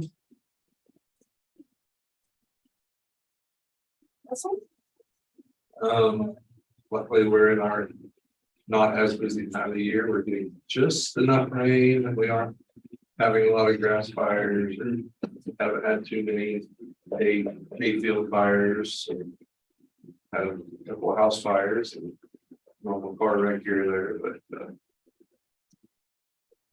Then we've heard the rumors about stampede also, it's like that could affect our office. You know, I was just talking to Lori about it, Vic, she's the only one in the office that was here during the stampede years, and so. She is, David's staff is for it, my staff is not for it. So that would be a concern of mine, you know, I don't know. I can talk to my predecessor and see what was done in the past, I know. You know, EMS and RCPD have standby fees and for events like that, they charge the PC and stuff. I don't know what was done in my office previously, but that's something that I may try to research and see what was done in the past and what that might look like in the future if any of that does come to fruition. But And part of that issue is Inbox was a big part of that. she said it, but local command didn't go to. you know, they had their own building. Yeah, they- So, She said the rat trailer went to. yeah, Oh, the rat. Accountability trailer went, I'm sorry, that's. but not the commissions. one of the issues is that historically, it was out at Tuttle Creek Lake, that is technically in Pot County, that area. But we had the resources and the knowledge to do it, where Pot County just didn't, Pot County EMS just didn't, so maybe they should. Well, we have it because of K-State and all the different events that we do, so that was the difference. And there is a section in the Canada. Yeah, it's just kind of, The very way you right. it's, yeah. Great at best. So that's part of it, you know, that discussion does come to us or the commission, you know, a serious discussion, and we would have some concerns, not, can't do it, but. We would have a lot of questions there. Probably a lot of budget concerns. Right. Right. Oh, yeah. Mhm. So, other than that. Kind of business is normal, I think. Similar to David, you know, tires and fuel and all that stuff. So. Trying to watch our P's and Q's and not buy anything we don't have to. Yep. That's the training plans. A grading ultimate course, up to the bills coming up the middle of September. And 2KU fire service training, and there's fire officer leadership courses that are being offered. Over this fall, several sessions. Trying to offer some different types of training. That's going to be a hybrid, pilot course through KU where they do a part online and part of it person. So that'll be interesting to see how that works out. For traditionally, it's always been in person. And they just had those kind of classes on hold for COVID, so they're trying to get them fired back up. In a little bit different format, easier for people to get to, yet still somewhat traditional. I don't know what else, but I might have. Okay. John, do you want to? Yeah, I'm gonna mention something all right here. I'm working on an outline currently to do some strategic planning next year. Probably start with a retreat. I'm gonna say in January, early February. I think it'll be a good time to have one in 12 years, something close to that. So I can tell you, talking about personnel and those paths forward will be one of those topics, and of course, space and facilities, and I'm working on the rest of that out. So that'll be something that'll be coming next year. Concerns? We don't have enough time today, so we'll move on. Well, I have positive things to report. This time of year, mowing is a big priority for us, and we are well a month ahead of schedule, which has enabled us to catch up on some spring, and I'm utilizing personnel in some other areas that we've been falling behind on. So I'm very happy about that. We just got electricity to our building that moved down well over a year ago. So now, believe it or not, we're still taking out of tornado damage in the building. So that's the final check mark on that. Other departments are having problems with cost and supplies.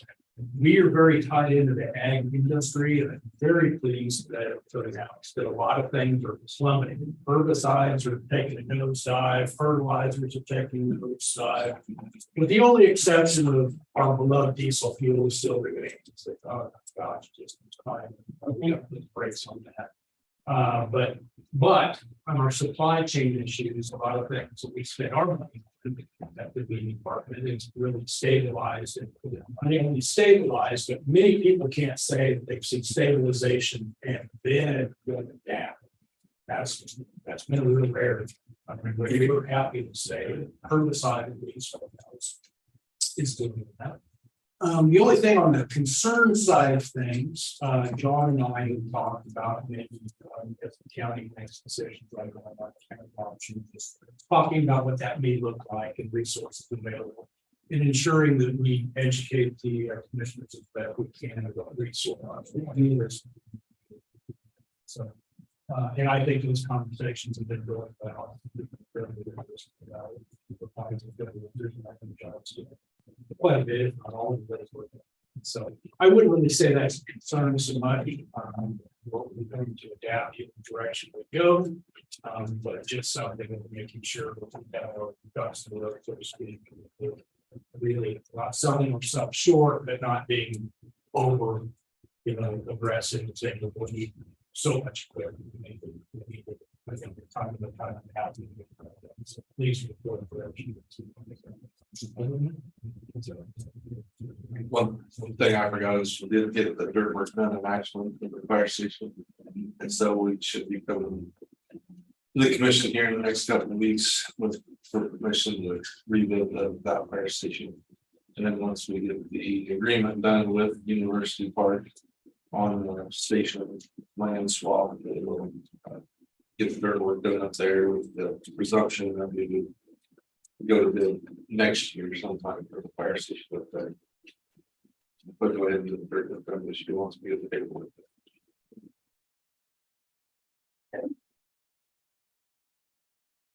Well, basically, Susan, I think we're going quite well. We're in a nice position now that we are fully staffed. We're also doing great as far as staying on budget. Those of you who are aware of the working with operates, we also have a new docket fund, which really helps us. And one of the things that we've been able to do this year is really push our exhibits and new educational programming. And that's something that the society is coming to help fund. So we've introduced new fireside chats. You might have seen us wandering around the courthouse this morning in downtown on the points. We're doing a walking tour. We're hoping to get those on a regular schedule right now. They're by request. But that is something we provide to the community. So if that's ever something that you want to do with your team or your staff, just get in touch with us. We're happy to provide that. The one this morning we did with the Flint Hills Discovery Center. They, of course, are more environmental and conservation wise. They wanted to get their team out to learn more about the so we spent probably the nicest day of the year wandering around outside in the cool sunshine. So because of those funds through the society, we do more of those types of things. And so I'm very pleased with the way that the staff is working together and the way that they're supporting and promoting those educational and outreach programs. Something that we're also doing and kind of falls on the society side is we got an update on that society website. And once we get that completed, then Vivian probably going to be coming to you so we can get the county side update and sharing the same information. I think one of our biggest concerns, and this is not going to be new to anybody that's familiar with the museum, is space and the amount of stuff we have inside of the current space of the museum building. It's also a little bit out of date. 1977 is when it was built. It's quite an upgrade in the 1980s. But we're dealing with some issues like with track lighting and being able to find appropriate hardware that looks something like that for making videos. So I probably will be coming to the commission sometime soon to talk about some suggestions on how we can get the space cleaned out more efficiently. trust me when I say I will be bringing these ideas with how to increase in requesting needs. So I think there's some things that we can do internally with the staff we have. It's just going to take some creative scheduling. And then somewhere down the road, we probably will be talking about what we can do about the space and just what's available. Currently, that building, I believe, is about 12,000 square feet. That includes staff offices, exhibit space, storage, public space, exhibits. So it becomes pretty tight. And I will also offer to anybody, everyone to come through and see it behind the scenes of the museum. You're most welcome to just connect with me and I'll show you. But I think that should do it. Otherwise, I'm very happy with the things we've been able to do with the museum. You say we've got a fun job.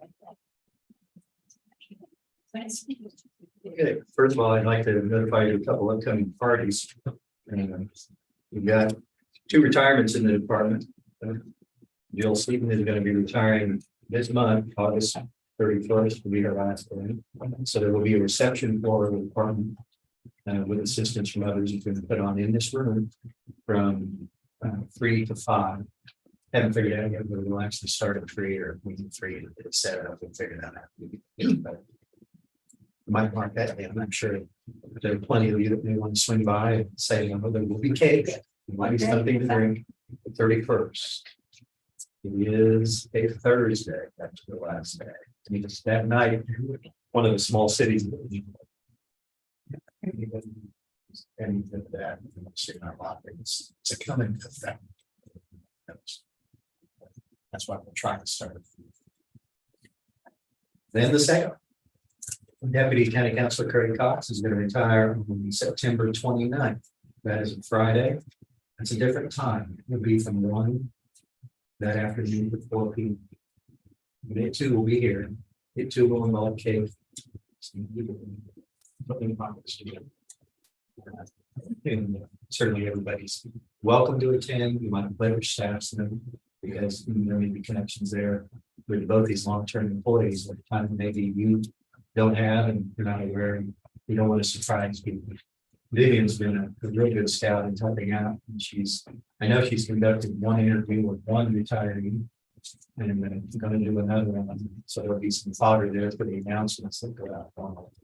I suspect some information here at some point. So I appreciate that. We figured in talking it over, we get things from an actual interview people rather than having.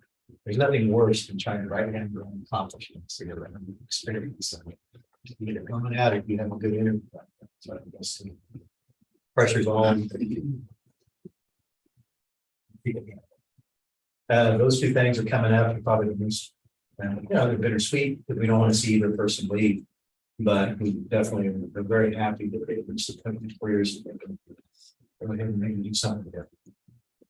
And both of them are confident that we do something. I can't imagine doing one of them. So, but if you have time to swing on, we would appreciate it. And I know that we like an opportunity to talk about plenty of those. So, in terms of things ongoing in the department, in terms of and part and parcel of this is Janet Chinway is accepting Jill's position. You can call it Jill's position. It's not her position. It's the position of office manager.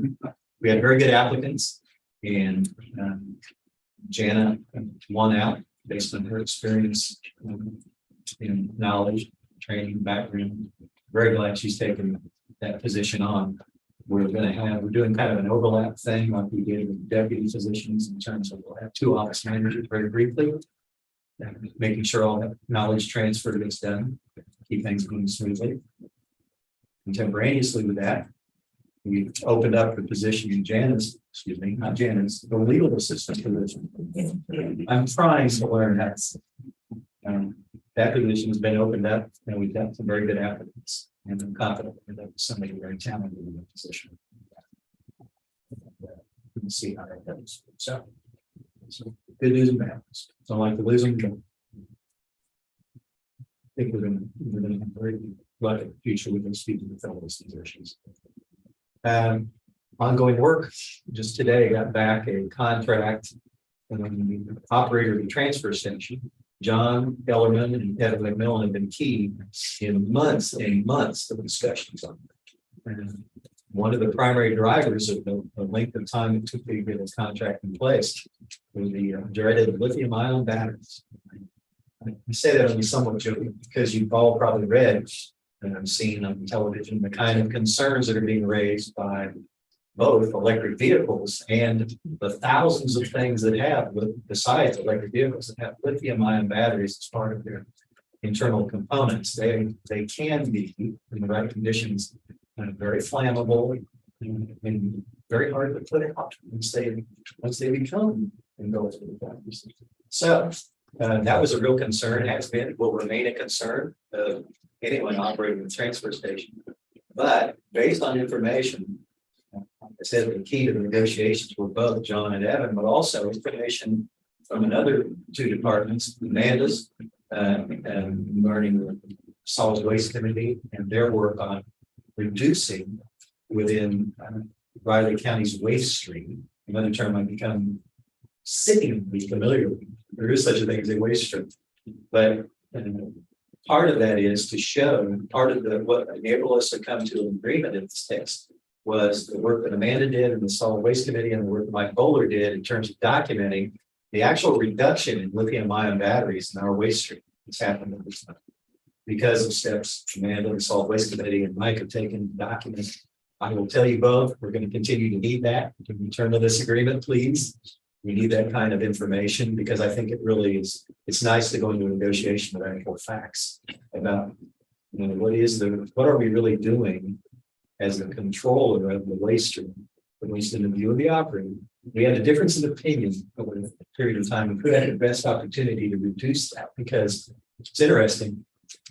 It brought home to me in these negotiations is, yeah, we have the building there, we own it. But every employee you ever see out there at the transfer station itself, that building where the waste is being left out, they all are employees of the operator. That never really occurred to them. They're the ones that are moving the waste around on the floor, moving it into the area that dumps down below the building into those trailers that are also owned by the operators. They touch it. And all we're doing is providing a building from our perspective. What we're doing is providing a facility where that material can be dropped off. We don't have any means of sifting through it. Not that we can volunteer for that. We don't want to start moving it around on the floor. We're not touching it. And the question became, well, who's responsible if any of that catches fire and damages or destroys an owner operated trailer? We have a lot of very robust but very professional conversations about that. Because from our perspective, we're not doing anything other than giving them a location, and it should be a risk that is borne by the operator. The operator believes that that is such a danger, and they believe in good faith. It's one of those we have to agree to disagree. We found we cannot insure that. That's not our risk. We can't get insurance. So the only way we could avoid initial taking on a risk that should not be ours was to do something. And it was either get insurance or join in the K-Camp insurance pool. We came to the conclusion, and we voiced this to the operator, part of a pool is not insurance. Everybody in that pool pays claims as they come in, depending on what the rules are. And you could end up paying for somebody else's damages, and they can assess additional fees if they needed to keep the pool out. So in a situation like this, it doesn't take much imagination. There could be a fire caused by lithium-ion batteries, even if that's determined at another transfer station in another county. We're chipping in to pay the damages. That did not seem attractive, so we did not go along with that. Instead, Public Works came up with a surcharge that we agreed to impose per ton to replace or repair damaged equipment if it happens. And if the parties find it's reasonable to believe it's from lithium-ion batteries loaded into that trailer at our transfer station. If those things are in place and the parties agree, then there will be the surcharge designed to, over a period of time per ton, to provide that. It keeps us from being uninsured. It's a kind of self-insurance, but we came to the conclusion it's better than being part of it. That's long-winded only because it took a long time to get the agreement in place. And we finally got it. I know John's going to miss those discussions. The good news is he gets a chance to do it. Yeah, He gets a chance to do it again in 3 years. So I think we've ended up with contract experience. Because that explanation is so long, I'll tell you the other items that are coming up. We've got a trial in district court, which really an appeal from land use decision. Kind of with the board approved for the Liquid Arts winery, as I'm saying. And the board approved some land use plans that they had. Some neighbors objected, filed an appeal in district court. We'll go in there August 29th to defend the county's decision. We'll see what happens. Got an appellate brief that's going to be due in appeal the county has pending in the Court of Appeals in First Christian Church involving the decision in Lyon County District Court, because our district court judges here accuse themselves appropriately because they have some kind of interest in getting the space uses in the future.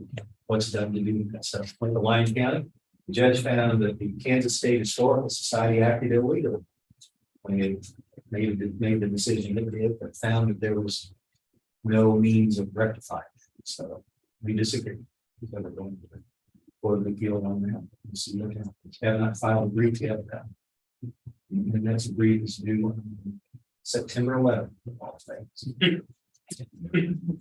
You'll see. So those are the points. It's not everything. Thanks everybody for your support and items like what I have.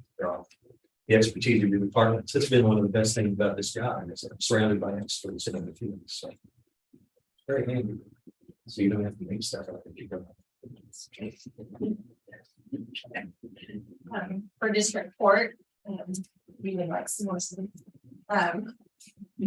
especially if we ever get any more judges, we just want to sleep for any more district judges.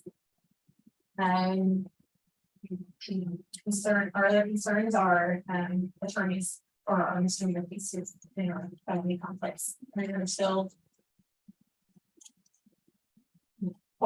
telling attorneys locally that they're taking cases, and then we're reaching as far as Western Kansas to get attorneys to take cases. So it takes some cases for us. Same for us. Opposite end of Davis, problem with the new facility up north, and then David. Adams complex being built in the space. That was my thing that they got in Palace. It's the Adams complex, because it is one and a half. I tried to get a sign over, it's about, take Adams Palace, or Adams Palace. Make it out of stone, so it lasts long. Absolutely. We're beyond the time where we have to have new space collections. I met with Lori and John, and we're working on what we can do in this back room, and it's no fault of the commission, but state and federal unfunded mandates on requirements that we have to go through. We are bursting at the seams. If we can find the elections division some space outside of the county facilities, and that would help space needs within our office. So if we can find something that would have a domino effect to the positive for all of us here, actually, because we're going to notice how we inconvenience everyone on advanced voting and taking up the whole half the second floor for a couple months out of the year. So that would be a domino effect that would be beneficial. So we're going to start looking for some space to lease, but of course, it needs contingent on commission approval. Commission is going to have to fund it. Biggest problem is we need someplace that's really, not too far from here, or in my opinion, centrally located for elections. Thing is, it has to have a lot of parking. With elections, we need a fair amount of parking space. There are some facilities around, but there's some people that don't have adequate parking. So we're going to be trying to look at some options, but we're getting it delivered tomorrow. And John, after this meeting, I need you to send out an email to all departments that we need to sabotage this parking space out here again tomorrow. We just got notified just before I came over here. Oh, the equipment showing up tomorrow. So we're going to be needing a dumpster again. It's going to have about 20 pallets with those water bins that are coming in. ESNS staff's going to be putting them together, and my staff's going to be inventorying, and we have to go through and reconfigure all their equipment to test it and When all three commissioners are here, I'm gonna take you to the back room there to show you how congested it is. It will be unmanageable. So, John, like I said, Corey and I and Julie have talked about, taking down that one partial wall there to help ease the congestion temporarily. These are just temporary. And I hope the commission's really hearing today a lot of concerns about facilities. It's been a concern for a couple decades. And then budgets. I've been telling the commissioners about budgets because you commissioners are having to defend our budgets, and you will be with the R&R hearing, but on the opposite side, you're gonna have to tell people that all of us are seeing cost increase. You've heard from how many departments already prior to me speaking about budgetary concerns. The only way we can pay for increased costs is increased taxes, unfortunately, unless we figure out a way to cut on the other side. And there are options there, but it's things that the commission has been willing to do. But in the meantime, people are going to be asking us why budgets are going up so much. And I think you're hearing some of the reasons here from your department heads firsthand. So that's a big thing. Taxes is a big thing. We're going to be hearing a lot about that. Staff are getting calls because the R&Rs went out. Maybe it's the way so we started getting calls. Too many. Last year, so they actually got more calls than us because they said, why is my appraisal going up this one? Well, you're fighting on that, but And there was totals missing, so people were really confused on how to calculate it. Fortunately, that was one of the corrections. that you yeah, guys we added did. the totals. Yeah, the state format didn't say you're supposed to have the total. That was something we did on our form. We just think it's much more useful that way. Rather than people having to go through and calculate it themselves. So those are the big concerns. Space, taxes, we're all hearing about it. Go to different meetings and hear the same concerns that John and Catherine do about taxes. At the same point, I'm gonna be sending you an article and I'll send both of you. I haven't read it. The staff showed it to me just before I came over. There's an article that just came out yesterday, I think it is. 10 highest cost of living cities in the state of Kansas. Guess who's number one? I'll give you 3 guesses and the first 2 don't count.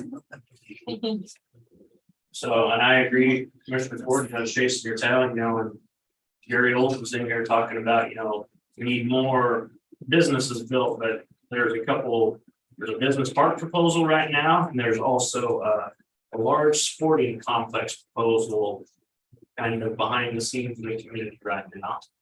But guess who they all come to about how can you help us financially? And so that cost of growth, i.e. providing those roads, is an increased cost. Yes, hopefully it'll bring in ad valorem taxes, but there's an increased cost first. And Commissioner Board, we are chasing on tail, and so don't know the answer to that. Of course, a big part of the problem is how much percentage exempts property here in this community. Over 40% of the parcels and the property valuation don't have to pay into that pie to help us offset those costs. That's why the cost of living is so high, and it's going to continue to be that way. There's no way to avoid it. Keep calling them exemptions, which is crazy. Some of them are just crazy. Why these were like exempt. But just kind of reminders, and I think it's good for the commissioners to hear. Cost increase, cost increase, cost increase. We hear it from our constituents too. It's the same thing there. We're not the only ones. That's why taxes are going up. I mean, it's unfortunate it is. So those are the big issues.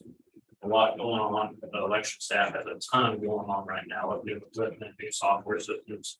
We purchased to try and get ahead of the game. Since we don't have a primary now, but we have November coming up, and then with 3 elections right away.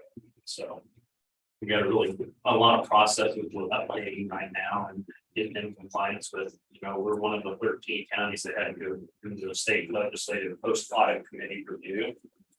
And so we're ahead of the curve with our counties in the state of Kansas because we've been through that process and know how meticulous they're going to be, but also I contend we're ahead of the curve of the nation. Unfortunately, it's all costing more. Instead of me being able to send one staff member over here to work on election equipment, every time any one staff member, any reason has to access the election equipment space, I have to send 2. That's double your cost and double the work that we're not getting done in the office because 2 of them have to be there just with each other. So those are unfunded maintenance. That doesn't help Commissioner Ford reduce that cost. of taxes. So yeah, as Commissioner Ford said, I can take this the hour, but there's something there. Rich, I have one question. Because I just read this and given you guys on the open records request. Oh, and the other one I was gonna bring up. Susan talked about being on camera all day long. I can't believe it. Oh, yeah, because Susan has the central administration of the election systems and software. That computer, not Susan, but that computer has to be under 24/7, 365 video surveillance. She gets to look at a camera all day long. Because of that.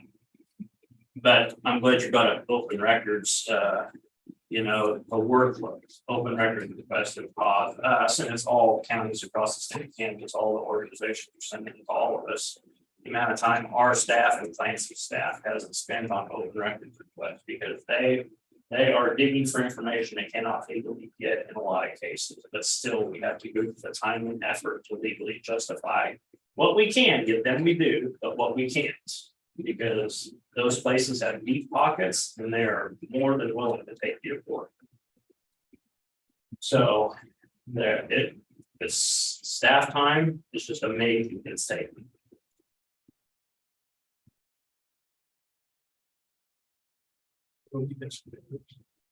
There's no IT problem. Anytime you want to next person. Was that even earlier? Yeah, well, yeah. Well, I mean, kind of piggybacking off the bridge there, the more technology or changes when it comes to camera stores, readers, all those things, they correlate more licensing that we have to put in, more licensing costs we have to cover. So we see increases in those things. We're seeing an increase in our equipment costs as well. It's all started to go up here in the last 2 months as we've gotten quotes on anything from laptops, desktops, our equipment that we have to put in. Our biggest part that we're now beginning to plan for, and I've started to talk to everybody about it, is the Windows 11 shift. And so we're already looking at what we have to accomplish in 2 years from now, by October of 2025. So we'll have to have 600 machines up to Windows 11 in the next 2 years. The upgrade part isn't it's no expense other than man hours, but we do have to go through all the equipment that will not run Windows 11, which we've already begun to. We've identified all of that, and now we're meeting with the departments, or I meet with the various departments to discuss what equipment they have, will not run Windows 11, and how to replace it. In that conversation, though, I am trying to make sure we understand that let's discuss efficiencies. Number of devices we have, can we cut down a device or two? All of those things are savings. And you know, for every desktop, it's $1,000. I mean, you can kind of put a quick number to it. For each laptop, we can say it's $1,000. So if we can cut some things here and there, we'll begin that we can possibly find $10,000 or $20,000 in areas that we might be able to cut. Honestly, all that's going to end up being is an offset to the other things that are going on, like licensing or more cameras or more door readers. And so, you know, if we can find some of those things, that helps. And so, you know, so I'm not out there in those conversations with each department to tell you how to run your department or what you need to do. I'm just there to try to spark conversations, questions. You know, do we need a desktop? We can replace with a laptop. If you have both, some of those kind of things, which is going really well. I appreciate everybody and your input, your openness, so we can talk about. Over time, I think also though, as some of our, we just don't realize the amount of equipment we've started to use and what we have until it's kind of, so to speak, slaps us in the face with how much we've really got. We love to say that technology, you know, saves, it helps, but at the same time, we don't need too much technology. So it can be a double-edged sword here. So with the Windows 11 licensing wise, we're completely licensed to go to Windows 11, but we do have around 65 portable devices that'll have to be replaced or not used, and that's to be in 2 years' time. So that's roughly going to be around $65,000 to replace all of those, which being already in 23 and 24 budget set. So I'm working really hard to move some things, do what I can where I've got savings. But efficiencies and maybe what we don't need to have in more public area. So our next 2 years, we will obviously be quite busy. When it gets into scheduling, that's where we hope that we can take advantage that actually my department, other than myself, we're all on a 4-10 schedule. And so it allows us to be in the mornings and later in the evenings. So as we're going through our testing of how long it takes for the upgrade, we're finding that we will probably be able to begin the upgrade of a machine behind the scenes while employees are working up to 5 o'clock. It'll hit a time period and then it'll restart at night. And when we're in at 6 or 7 in the morning, we'll complete that before that 8 o'clock staff time when they commit to work. So we're looking where we can take advantage of what we do for a schedule in our office to minimize the amount of downtime staff has. Otherwise, we may have to say you're without a machine for half a day, because right now the upgrade process takes anywhere between 2 to 3 hours time. So we're going to see what we can do in those efficiency areas to keep a minimal amount of downtime to the staff of this process. Some of you will get Windows 11 kind of cold turnkey, if you will. If you get a machine replacement, it's going to come back out with Windows 11. It's not going to come out with Windows 10. So you may end up being, you can say, so to speak, a guinea pig in your department. Rich's department will be first.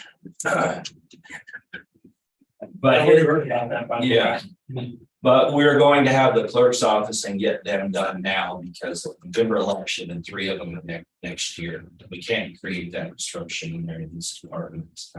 So we're working through those things now. Appreciation to his staff who have come up, already tested Windows 11 and all of their applications and so forth. So we have brand new machines that we've been putting in for each department, so they will be running efficiently and on our latest set of workstations, so that hopefully technology wise they'll have a smooth unit next 18 months.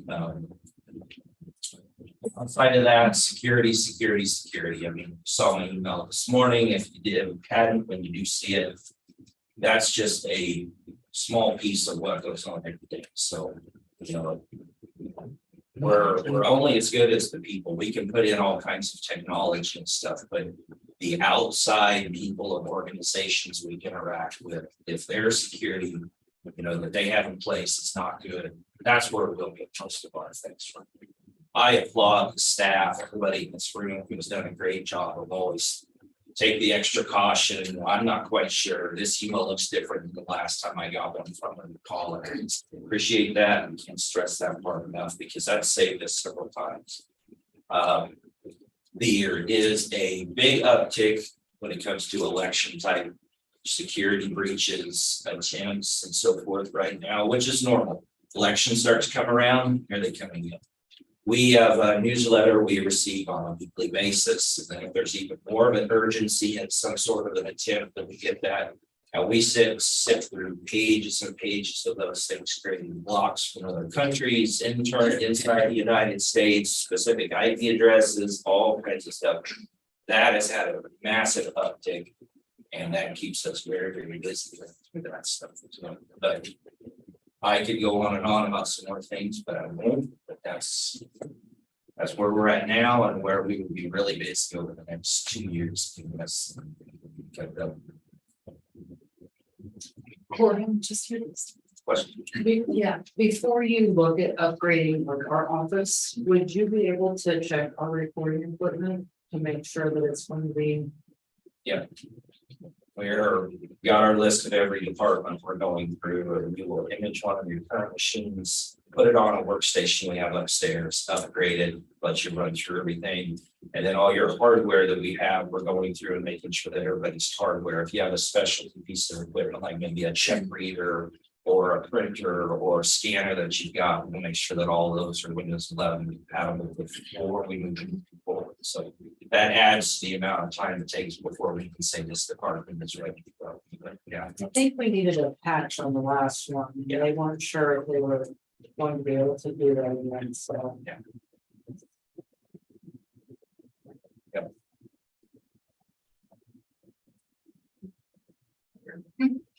Okay, we're just wrapping up our annual review right now, getting ready to kick off some, all of our analysis. We're gonna be busy. Our busy time starts now, getting into analysis and all of that.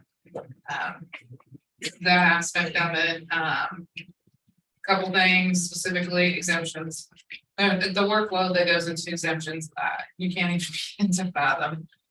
Because we have to, as the appraiser, I have to review every exemption and make a recommendation one way or another. On top of that, my job is to discover a list of value. People are statutorily required to notify me of change, but there's been this pattern of behavior of not notifying the county appraiser when we're changing how we're using property. So when I discover that, then I have to reach out to them and say, hey, I need you to file an exemption, and it's just a constant. There's a lot that does go into that. But you know, I love what I do. There is a lot that goes into those exceptions. How many times you have to say that today?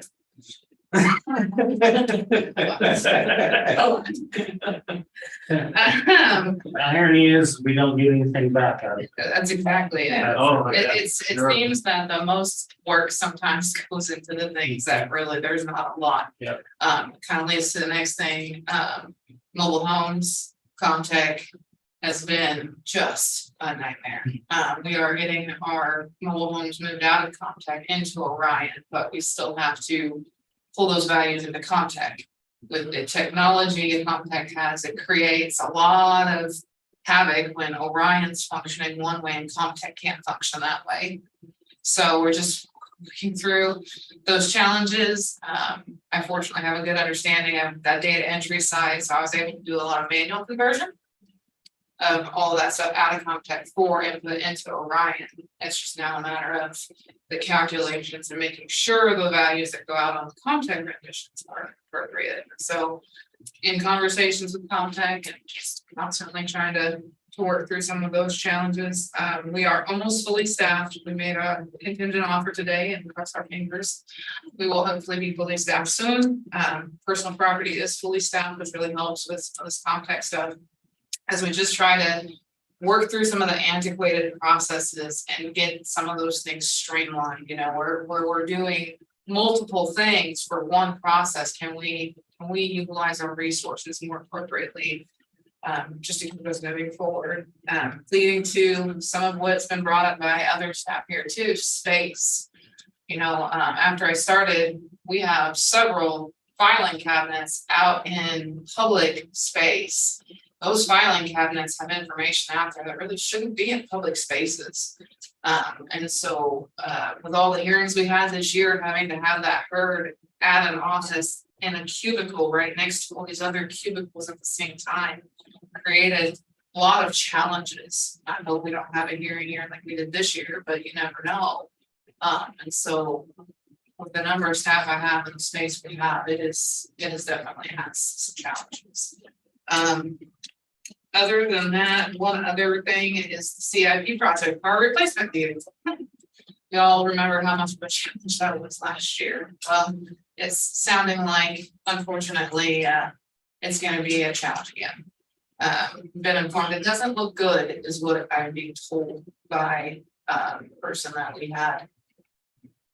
State contract pricing for the vehicle that was selected to replace the first vehicle because the price went up.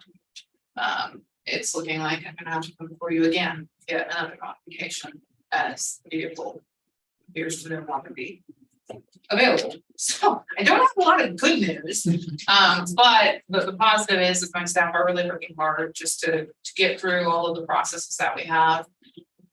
Doing a lot of cleanup, just trying to ensure everything that we're doing is transparent, fair and equitable across the board.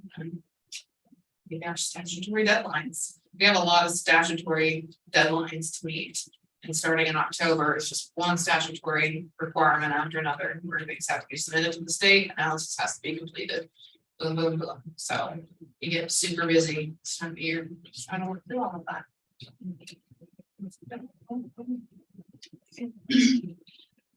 Start with good news.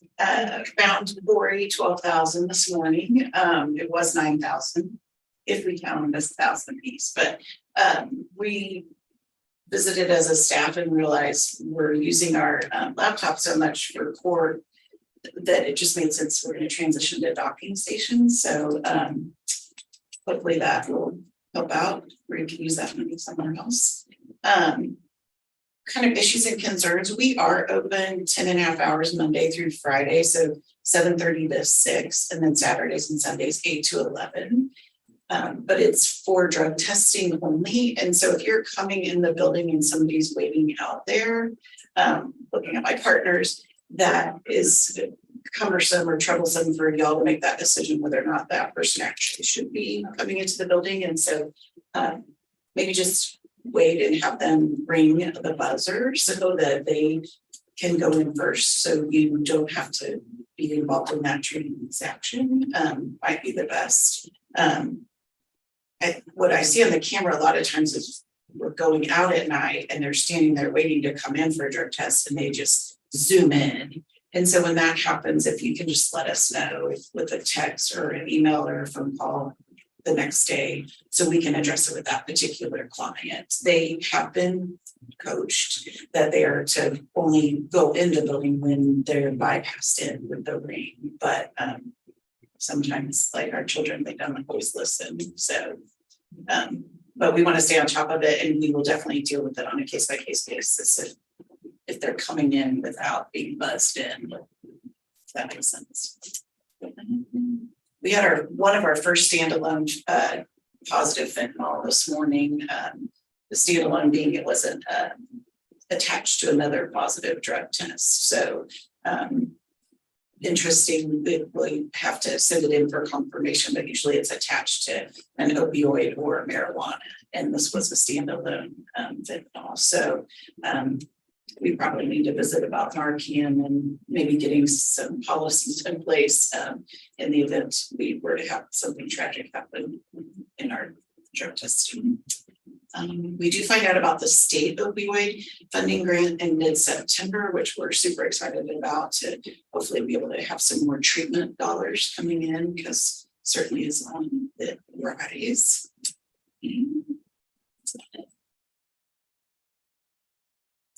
All right, I'll start with good news. Our new environmental health technician starts a week from today. It's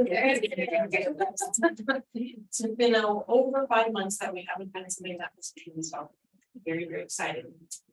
It'll take some time to get him up to speed, but we got really well. Last week in that position, so glad for that. So we've just been spending a lot of time just kind of doing some background stuff and ready for him to be there. Comprehensive plan update, you all are well aware of that, and I appreciate your interest and with that. That's going really well. We're really getting underway with that. We're going to be scheduling public meetings, public workshops, whatever you want to call it, out around the county, and probably starting late September and go through September, October, probably into November, maybe even in December. Just kind of depends on schedule. We want to make sure we get a lot of different locations around the county. We don't want to always make people come to us. We're going to go to them. So it's just kind of a matter of how many that we're going to be having and what the schedule is with those locations that we're putting in. So for that. Survey is still live. There'll be like some really good responses so far. I will tell you that for the most part, there's even no blood in here. So that's really, really nice to hear. They have a variety of reasons, but most of them are responsible, which is really good. So we'll keep mine simple. So the department head meeting I shared with the group, the fair went really, really well. The honorable gross $120,000, which would have been a lot more if we had got stormed out on Friday night. The vendor spaces were all full this year. We had a really good turnout, including Amanda. And I haven't seen the rodeo attendance records yet. They got dampened a little bit, literally and figuratively, on Friday night. Chased them all out, brought them back later about 9:30. We went right through the swine show during the thick of the storm when Russell called to tell me there was a storm coming. And the poultry tent kind of had some issues, but didn't come down. So the fair was really pretty good overall, other than the hot days that we had and parking issues again at night when people started acting really silly and parking after the Lions Club leaves about 8:15. People just jammed in there and we had people blocked in again, and nothing we're gonna be able to do about that, but I'm gonna propose something to the commissioners tomorrow, or Thursday rather. A couple of the other things that we're doing is we have livestock sweepstakes this coming weekend, which is the state livestock judging contest, skull-a-thon contest, me's judging. I've got a skull-a-thon team that we've been working with and coaching, and that'll be Saturday and Sunday. So we'll be doing that this weekend. I'm teaching board leadership series modules to the Junior League of Kansas. Got 4 sessions of that coming up, as well as UFM class on financial matters, household budgeting. And so there's still a lot of things going on, and Linda's still writing checks for livestock sale stuff, and we had the record livestock sale ever, $90,000 gross, which was $15,000 over last year, which is amazing. The support we've gotten over last year, I just can't believe it keeps going up like that. But it's been really, really good. So a lot of things going on, but they're all been good.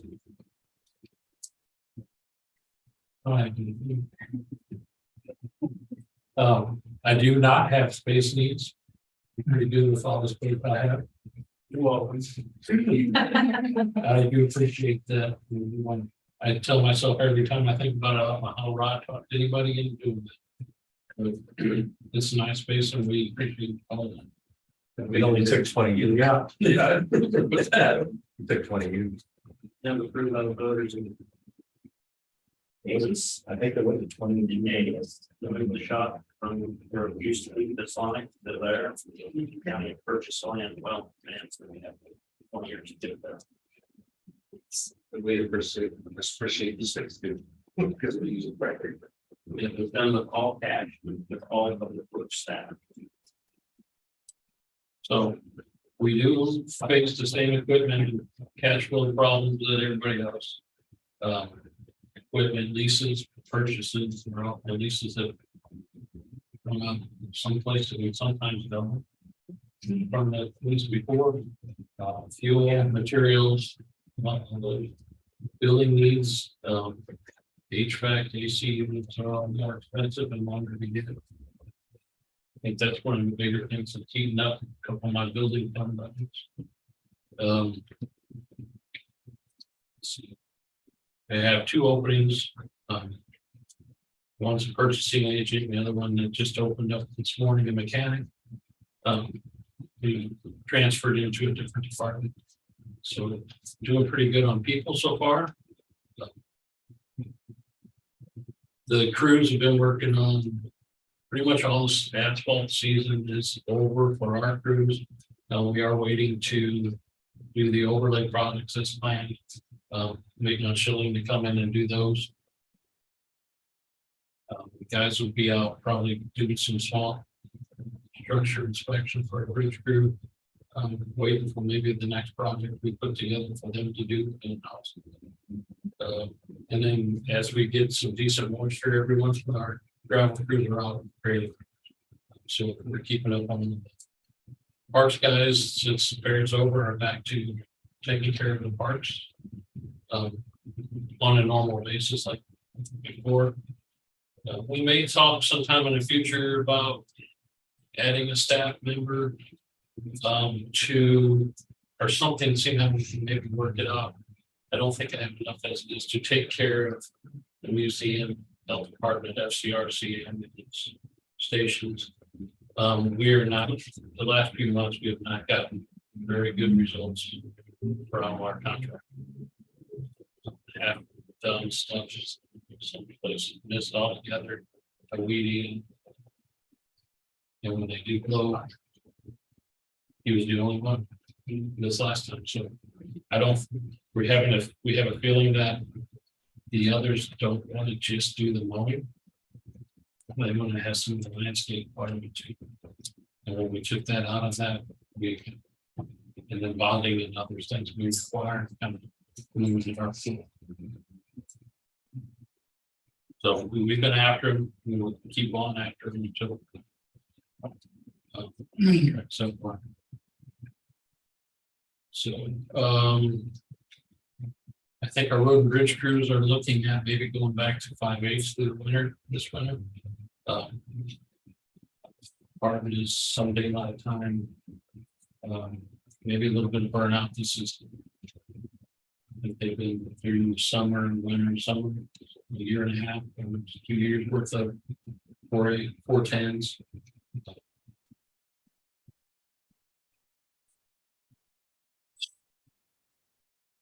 Nancy mentioned a transfer station agreement, getting done finally, that'd be something to get off the plate and well needed, which will in turn increase our rates. We need to come back to you with rate increases. And that discussion on cash, we need to have again. I'm not sold that this is a good idea to take it. Go back to taking cash. I have security concerns and some of the actions we looked at are pretty expensive as far as the safe and cash handling. See.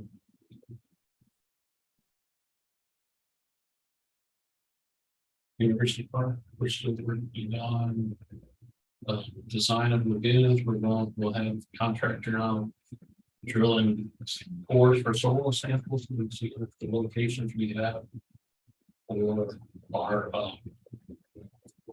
good enough for a lagoon and what kind of permutation we have to see how much work we have to do as far as design.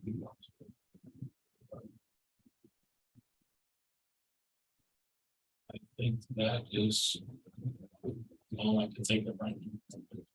Won't watch others. Okay, Elizabeth, are you there? Yes, ma'am. Do you have anything to add to the conversation or concerns? Well, not particularly. I mean, I guess I didn't really intend to participate. I just had heard there might be some things that related to staffing. So I was trying to, catch anything that maybe someone would have a question about. I mean, we've talked recently about our staffing challenges and our scheduling, but I think other than that, I don't necessarily have anything new to present. Well, one of the things that came up, and Greg brought it up, and he's not here, Commissioner McKinley, was burnout and shutting off cell phones. And we as commissioners don't expect you all to be on call 24 hours a day, or people who work for us. We're all guilty of not shutting it off, not taking enough time for ourselves.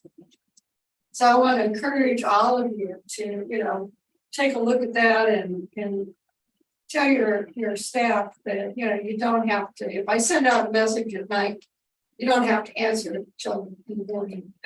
Because emergencies can, unless they're really an emergency like a tornado, some catastrophe, that kind of thing that we have to deal with, like the EMS and public works on Russell, but it can wait till tomorrow, but be sure and I encourage you all to take time for yourselves, shut off the phones and give yourselves some time to relax, and that may help with some of the time concerns you've had as far as staffing and wanting more time off. But you need to take care of yourselves.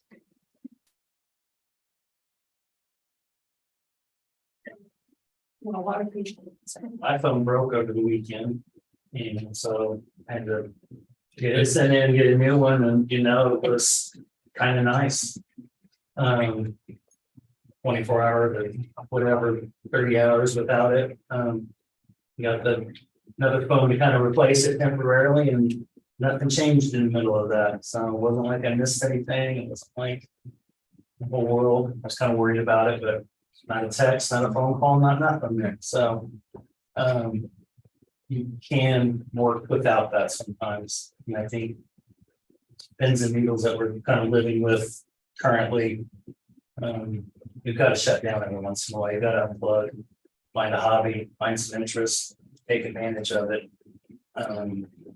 Just even here, there's so many things that we're working on, and all of it's positive. Maybe we'll get there, but there's no reason to overwork yourself. You take it all the time. Anyway. I will say, I mean, I agree, nobody should be working themselves to death, that doesn't serve anybody well, but we have to remember too, that our policies are really personnel policies. Are based on the fact that if you're exempt, if you're salaried, and anybody you supervise is salaried, their work week is based on projects, it's not based on hours. That might seem like a small thing, but that could be a big thing. If you end up with someone you're trying to coach that you supervise, and you have a project that needs to be done, and you need them to do it, and it can't be done. It can't be finished during the day. We have to find a way so the policy matches exactly what you're describing. Again, it doesn't serve anybody well if somebody works themselves and doing early break. Or has to take time off because they are completely booked. So you have to, I'm just saying, it's something as an organization, we have to be just kind of careful, and we have to address the policies. And some, I think, with the pandemic and 2+ years of putting a lot of things aside and maybe not getting them done for whatever reasons. Now we've come back to it. Now we've got to make up that plus doing what we're actually doing. Really, it's a shift, but we got to reprioritize what those things are. Some of those things I don't need to worry about at this point in time. I can go down the list. You don't have to try to get it all done at the same time. And there are ways to balance that out, both through work and policy. But I'm seeing it. I'm seeing it at my. It's not just here. I'm seeing it at my place of employment too. And I point out to everybody, at the end of the day, put it to the side and back to it tomorrow. It's not gonna go anywhere. Yeah, and I don't want to disagree with either of the commissioners, because you're actually right. You're absolutely right. Balance is what we need to strive for. To Clancy's point, we don't pay our salaried employees by an hourly basis. We do. Our policy does say that our salaried employees work a minimum of 40 hours, but we do pay them on a project basis. Now, we can prioritize some of those things, just like you said, are not emergency. They don't necessarily have to be done on a weekend or an evening. And at the same time, we have to balance that with looking at some people's jobs, because at some points, some of our jobs have become too much for one person. Not all of them, but some of them have. And if it's really not possible to get the things done that we're asking the person to do, we need to either realign our priorities, our services, or the way that the job description is divided on one person. That's something we'll talk about in January. Yeah, we've discussed, hitting that point as well.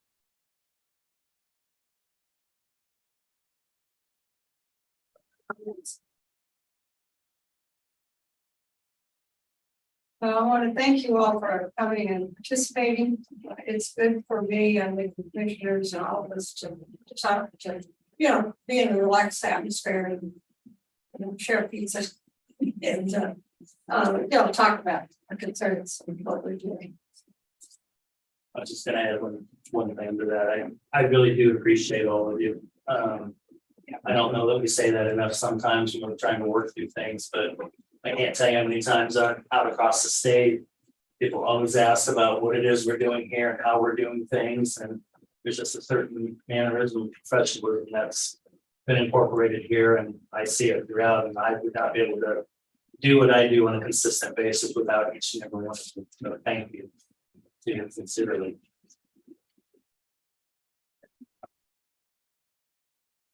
Thanks, commissioners, for supporting us. I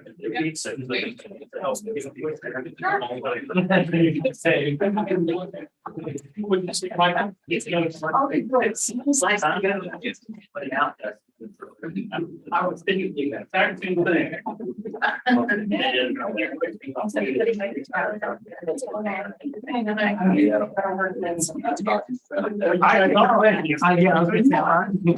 I do have.